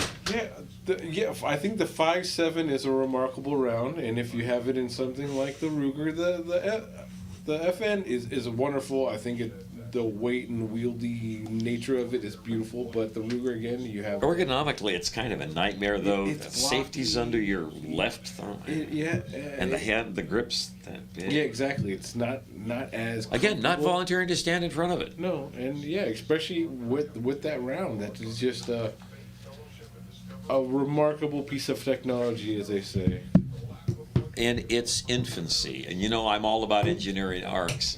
And I think Ruger cracked the code better than FN did. And again, it's still in a growing process. If it ever catches fire and the way it should, you're going to have a real tool on your hand that's going to be doing multiple jobs. But I tell you what, I have a cartridge I like even more than that, man. I'm a big fan of 22 TCM. Mm-hmm. Those things are amazing. I have to one of these days. I guess somebody's making a kit for Glock. I have a 1911 version of that pistol. And I would like to try it in a polymer framed pistol. It's real lightweight. Wow. Night, Ricky. I've stood next to a dragster, says Kirk. Earplugs don't help when your heart stops. Which is, again, that's the point you were making. Yeah. Good point. I remember going to Irwindale as a little kid, me and my brother Daryl, and we got so close one time, little 12-year-olds. We got so close, it got so loud that you just couldn't hear. Oh, yeah. I mean, it was... Shut it off. Yeah, it was just like boom. But the feel was just unbelievable. And this was 72, 73. Your heart's beating at a different rhythm after that. You're just like, where'd yeah, go? I can tell you actually the hot song of the moment, because the band actually came in and played, was "Come and Get Your Love" by Redbone, and they played it live right there. It was Funny Cars Dragsters under 6 seconds, because Funny Cars hadn't hit that point yet. And Leapin' Larry McMenemy was there Leapin' Larry. to jump his go-kart over a bunch of cars, and he didn't make it.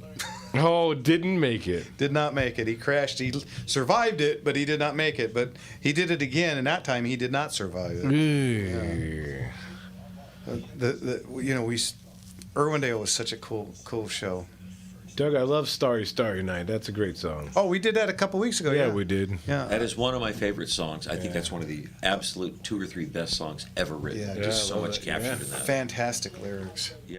The Red Corner, former President Donald Trump. Keep America great! Exclamation point. Don't miss a minute of this first historic presidential debate on Thursday, June 27th, right here on your election station, AM 870. The Answer.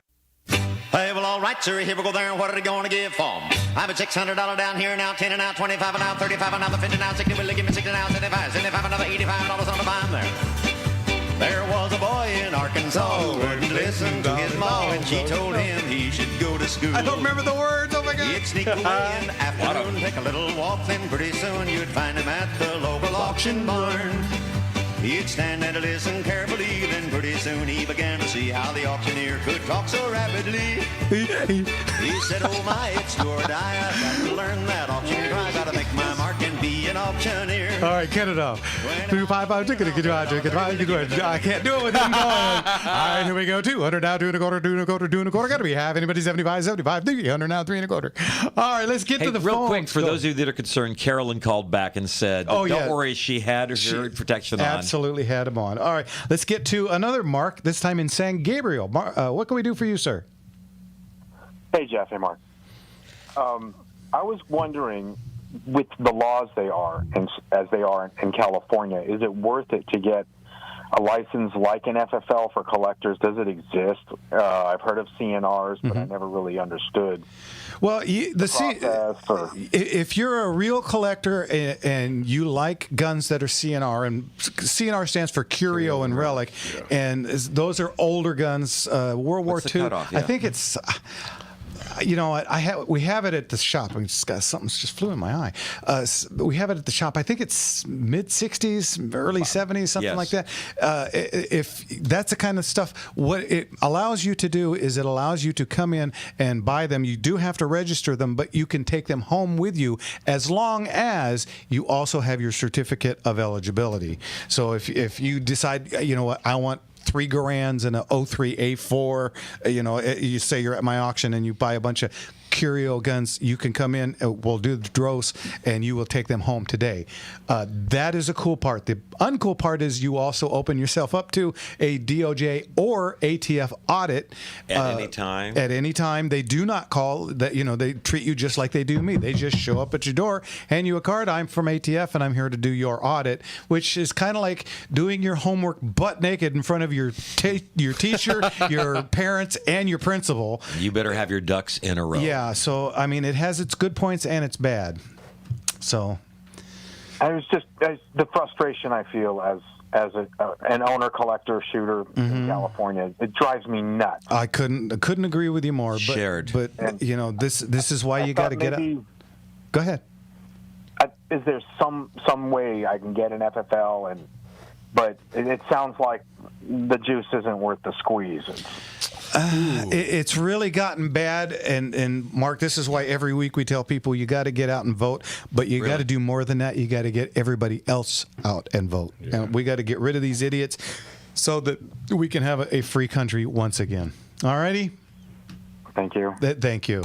Looking at the Curio and Relic list, there's stuff that's made in '85 that followed in between. There can be. It's a special. Let's take for instance the Ruger Vaquero. It's a brand new gun, but it's still considered a Curio because it's in the style of a gun. Action, and believe it or not, SAS had a lot to do with that, making lever actions and single actions. Exempt from the roster and to be put on the CNR list so that people can get them. Let's get to John because he's in San Diego. John, what can we do for you? Evening. Well, I was just wondering, you ever heard of reformcalifornia.org? Oh, yeah. Okay. Well, I don't hear much about that anywhere. Well, you're talking about the recall on Greasy Gavin, right? Well, no, it's far more than that. Obviously, you need to get on there and check it out. May I suggest? Well, okay. You and your listeners. You just did. We have, for a lot of these taxes and stuff. Yeah. Not that this is my original subject, but we have the California Taxpayer Protection Initiative. It's on the ballot, and New Scumia is trying to take it off the ballot. Well, of course he is. We got it on the ballot 3 years ago, and they're going to every city and municipality, every little group in all of California, trying to get the city fathers and everyone else involved to absolutely do not pass. Don't let this be talked about. Don't pass it. Don't do anything. Okay. We got a $78 billion deficit. Taxes. Yeah. They want this That tax. it would make every tax pass since it was put on the ballot. They would all go away unless they were voted on by 62% or 63% of us, 66% of us, two-thirds of us. Two-thirds. Taxpayers. Okay, John, did you have a question real quick? Because we got a bunch of calls to get to. Yeah. Go ahead. I have two. Actually, one of them is the Beretta Tomcat. What do you think about that in 22? And how come they're not available anymore? And the other is there was a group up in Corona, I think it was called, lost it.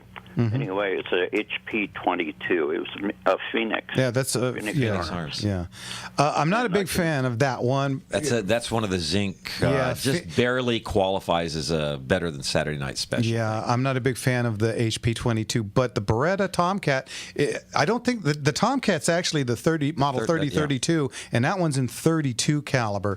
I'm talking about 22. Yeah, and 25. these are the little pop-up barrel, and they made them in 22 short, 22 long rifle, 32, and 25. So you have 4 different versions of that, and I think they're a fantastic gun. I actually have one in the 22. The reason Beretta stopped making them in 22 is they weren't selling. So, what does a manufacturer do when your stuff isn't selling? You stop making it. Yep. The 32 they're still making, and it last time I checked, it was still on the California approved list. So that one you can still find, but the 22, we get them pretty regularly in our auctions. Good little gun. And we do, and you'd be shocked at the prices that they're starting to get because you can't get them anymore. They used to be $200 every $400 or $500. Woo. Yeah. Wow. They used to sell new for like $229. Right. Get while the getting's good. Right on. Yeah. Well, what happens when you can't get something in America? Scarcity drives value, baby. You bet. Sure does. Okay, John. Well, thank you. You bet. Thanks for the call. Okay, let's jump to Bill. You ready for this? Bill in Tucson. Hey. Bill, what can we do for you? Welcome. Hi, guys. Great show. Thank you. Thanks, I've heard Bill. you before, but never called in. Thanks for calling. I got 2 questions.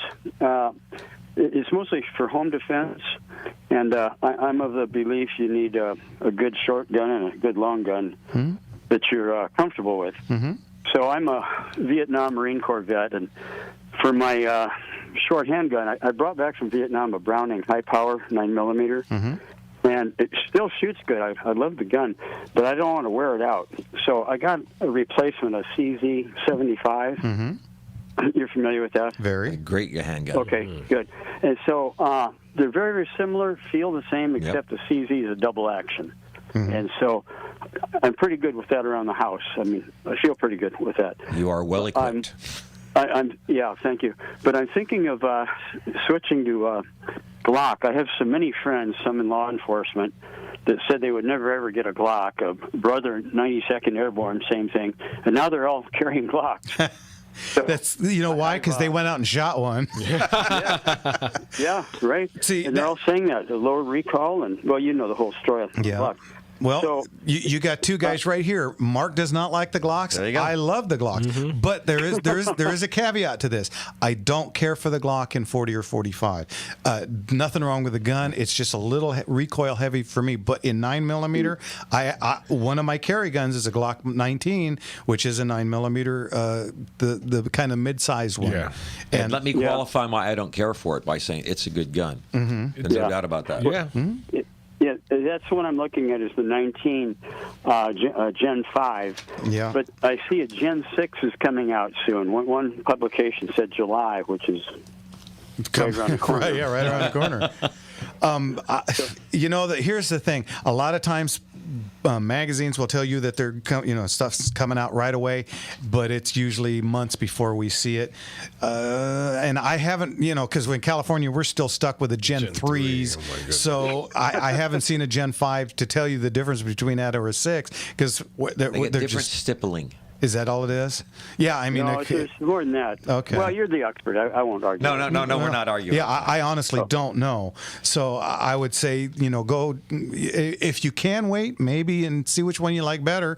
Okay. But it's hard for me to give you any kind of an opinion on something I really don't know. We're not allowed to have. Yeah, Well, that's honest. Yeah, I appreciate that.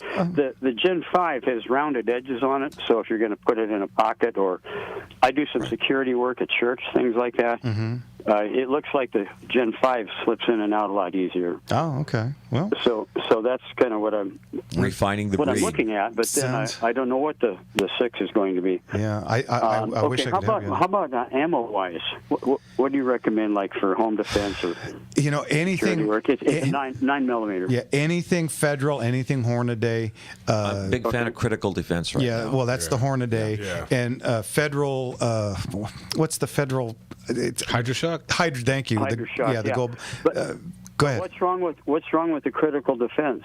Nothing. I love nothing. it. We're both fans of it. Yeah, absolutely.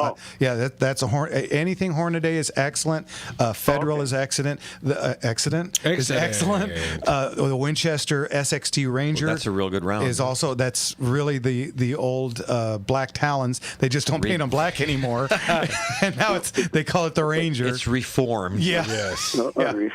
So any one of those rounds will be excellent for you. Okay, well, all my stuff right now is loaded with critical defense, Hornady. Yeah, great round. So Can't go wrong. Okay, so I should be okay with that. As far as sights, if I get a Glock, what can you? I want like a low sight that sits down low.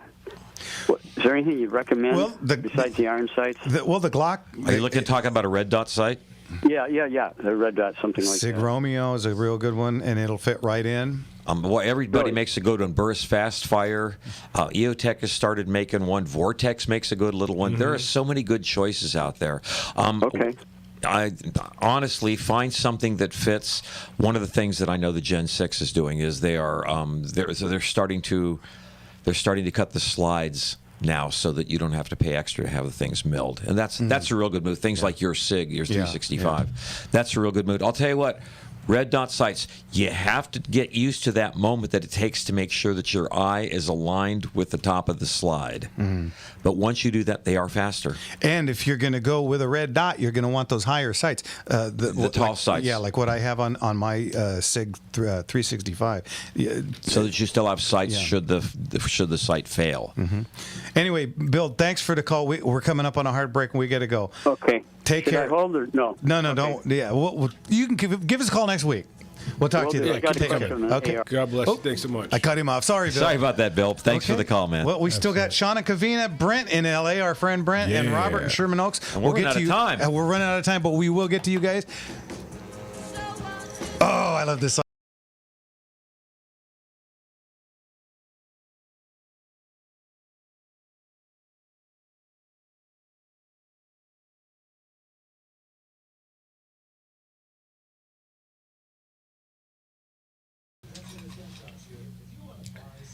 That's the one thing about the Glocks in the Gen 3 or California is that, again, it's a problem with ergonomics. I feel that's the biggest thing. Like they're what? Ergonomics, the way they fit in your hand and all that. There's a lot of people say they're a bit blocky. They're right. That's one of the reasons I don't like the 40 or 45 is those back are corner hurts me right in the crux of my thumb. Just and anytime I'm holding, I've got one of the compacts in 40, and just the way it sits in the palm against the meat and all that. I mean, we've held the 4s and the 5s before, and they've taken a little bit off and rounded them a bit, and that's a plus. But when we can get them. Auction September 22nd. Go to gunslingerauctions.com. That's gunslingerauctions.com. Again, that's gunslingerauctions.com.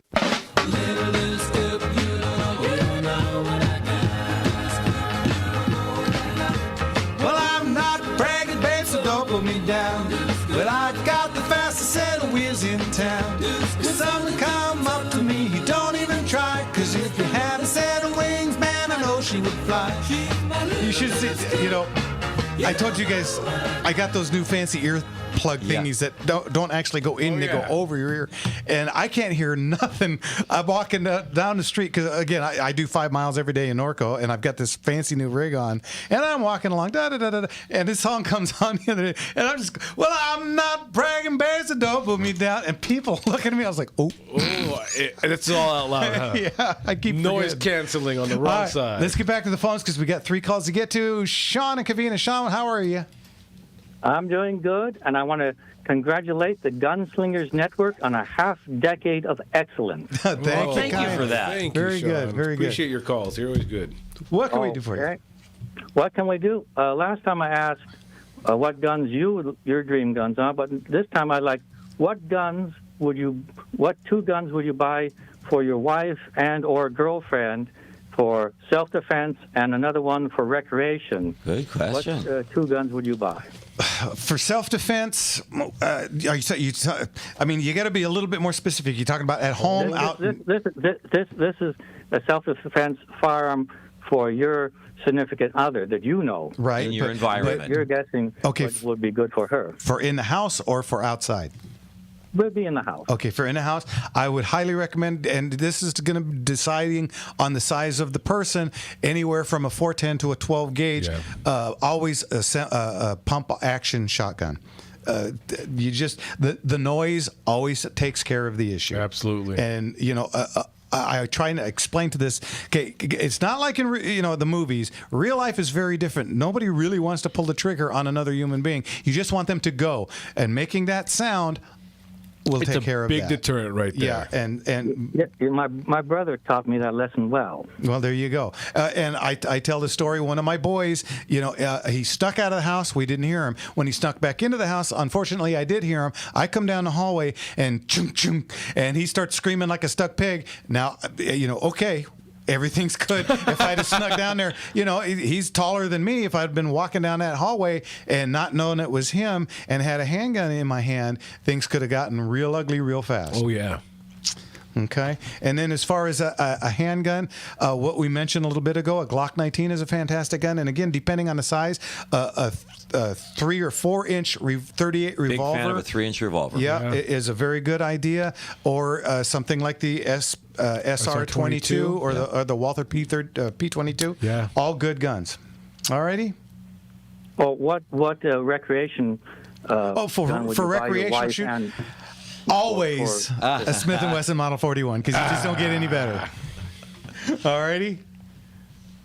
All righty. And how about Mark and Jimmy? Any? That's a fair question. We got lots of phone calls to get to. Okay. Well, mine was gonna pretty much mirror Jeff's. I got the missus the Walther P22. That's a joy to shoot around the house. I probably would like to get her something in 410. She is a bit of a petite lady, so yeah, I would probably go a little down. Always ask, is the girlfriend going to be training?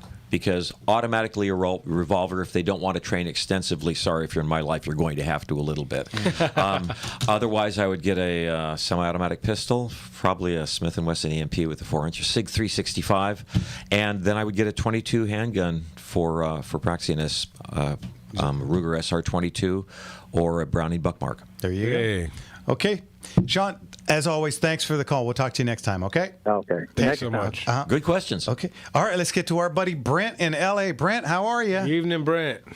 Hello, you elegant equestrian galloping gunslingers. Shalom, Brent. Falling off galloping, but yeah. What's going on, Brent? Well, I wanted to say, to honor America's sacred fallen soldiers this Memorial Day, may we all resolve to utterly destroy the evil, wicked, and treasonous Biden Nazi democracy by next year's Memorial Day and resurrect our righteous and courageous democracy of our blessed founding fathers. And one important thing we can all easily and quickly do is to join and support Rick and the CRPA. If you're a gun owner or if you're not, you don't need to own a gun or or even like them. The Second Amendment isn't to protect guns. It's to protect people, patriots, and every freedom and right our Constitution guarantees. And if Biden's Nazis are able to crush the Second Amendment as they want to, and they will do if they can, they will crush every other right we have. Yes. And I also just wanted to say a happy birthday to John Wayne. I miss him so much. So do I. The movement's Especially beginning, now. baby. Snowball. Don't you think that's a great idea? John Wayne Day. John Wayne Day. Yeah. But also, could you imagine what an enormous fan he would be today for America's true hero, Trump, Trump, Trump? Oh, absolutely. Oh, man. He'd be out there campaigning with him. Right next to him. I'd love it. Yeah, me too. Brent, as always, thanks for the call. Are you enjoying the T-shirt and sweatshirt? And I am, and I'm wearing it, and I've been wearing it outside too, and people are giving me odd looks. Yeah, I get the same. All right, Brent, as always, thanks for the call. God bless you, Brent. Thanks so Take much. care. Thanks, man. Okay, let's jump over to Robert in Sherman Oaks. Robert, what can we do for you? Hey, how you guys doing? Good. You guys are awesome. Thank you. Thank you. Hey, hey, Mark, this is Robert. I brought you the drilling shotgun. Absolutely, man. That was he brought in a drilling, a German drilling, as they so often are. That was one of the most ornately, beautifully engraved you've ever seen. You know, those things can be a delight. Oh yeah. And yet they don't get any love, kind of in this country. It's a weird situation. Yeah, they should be worth a lot more than what they get. Right. But anyway, what can we do for you? Real quick question is that I picked up my Sig P 365 on Friday, and today I shot about 300 rounds through it. That's a break-in. I want to go through my EW. Thank you, Mark. And what target should I be shooting at? So when I go for the CCW. Well, usually when you go to qualify, what they give you is the one that's kind of a human silhouette that's boxy, and every county is a little bit different on distances and so on. But most of them want you to put a certain amount of rounds into the target. That's so 7 and 15. Yeah. So what I would recommend you do is get yourself a smaller target. Because you know the old saying, aim small, miss small. Yep. Get yourself a smaller target and work on that. I tell you what works really good is just a paper plate. And get something that you can staple it to, and that's how I got started, was shooting paper plates. I went to Home Depot. I bought a couple of leg clamps, and I bought a 2x4, cut it into 5 pieces, made a little sawhorse, and I stapled paper plates to it. And that's when I very first started shooting, because I couldn't afford real stuff, so I did that. And shoot and see targets are cool too, but a little bit pricey. But that's good. What time frame did they give you to shoot to fire your shots? They give you like a minute, and so you can take your time and aim. Yes, you can, and I recommend you do. Absolutely. Most you don't need to show off. You need to pass the test. When I've done it with a line of people, you'd be shocked at how fast people try. And it's like, this isn't a drag race. No. They're all done, and I'm like on my third shot, and they all look at me like I'm an idiot, and then they see my group and go, "Oh, the size of a bottle cap, right?" Yeah. This is a test of accuracy, not speed. This is a test, and you want to get the license. So okay, right? Yeah. Like I said, I originally bought the Max 9 Ruger, and then I hated the trigger, so I replaced the trigger. Then I learned, I was like, well, I can't use that as a carry because I've altered the gun. Right. So I said, okay, whatever. I have now. So I bought the P. Like I said, I picked it up on Friday. I loved it. Shot about 250, 300 rounds through it today. It's great. Mm-hmm. Yeah, 365. We're both big fans. Yeah. Anyway, Robert, we got to go. I got a couple of more calls to try and get to before we get out of here. You guys are awesome. Thank you, Mark. Thank you guys. You guys are really awesome. And I listen to you every Sunday. If not, I listen to you on Monday. Thank you, sir. Take care now. It. Okay, let's get to Edward in Riverside. Edward, what can we do for you? Thank you. Thanks for taking the call. Thanks for doing what you do. It's a great program. It's my favorite. Thank you. Thank you. Great to hear. One of ours too. I heard you talking about the curio and relic classification, and that raised my curiosity. Where can you find out what firearms are on that? ATF has it. Like DOJ or? Actually, I went on that's the first thing I did was look up the curio and relic just licensing. The first thing that pops up is from, let me see if I can get back to it. But yeah, there is a full list from January 1972 to April 2018 that list every single firearm on there. And it's So he can find this through... I believe it was Curio. Let's go back and let me see if I can search What's it. your header real fast. say? It says the header is atf.gov/file/ So atf.gov will get you in the door. atf.gov. All righty. Good thinking. Okay. Thank you very much. Thanks, Edward, for the call. Find what you're looking for. Sorry to cut you off, Edward. Let's try and get to Ken in Pasadena really quick. Ken, what can we do for you? Yeah, what I was calling about was, tomorrow being Veterans Day, I'd like to, a little poem that I wrote for our fallen comrades. Okay, make it quick. We're running out of time. Okay. Take time to remember our fallen mates, those men and women of the United States who served with honor and with pride, whose courage in battle was truly tried, who fought our foes to keep us safe, preserving freedom in their way. Don't forget that life is fleeting. Make every moment have a meaning, for you're just a vapor that appears for a little while then disappears. Fallen comrades, we honor you. Our fallen friends, we miss you. As we tip our glasses and make this toast, may you rest in peace, absent but never forgotten. Yeah, very good. Thank you. Ken, we got to go. That was excellent. Like it. Thanks for the call. We'll talk to you later. Okay, everybody. We're out of time. If you see me in Norco walking, honk and wave, say hello. Love you guys. I'll be in Big Bear all day tomorrow. If you see me out there, say hey. We'll see you guys next week.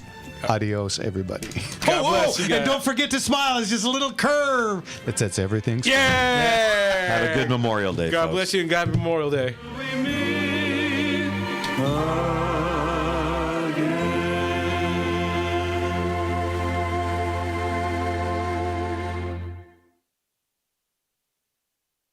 This program was sponsored by the Gunslinger Shops. Read the latest headlines on our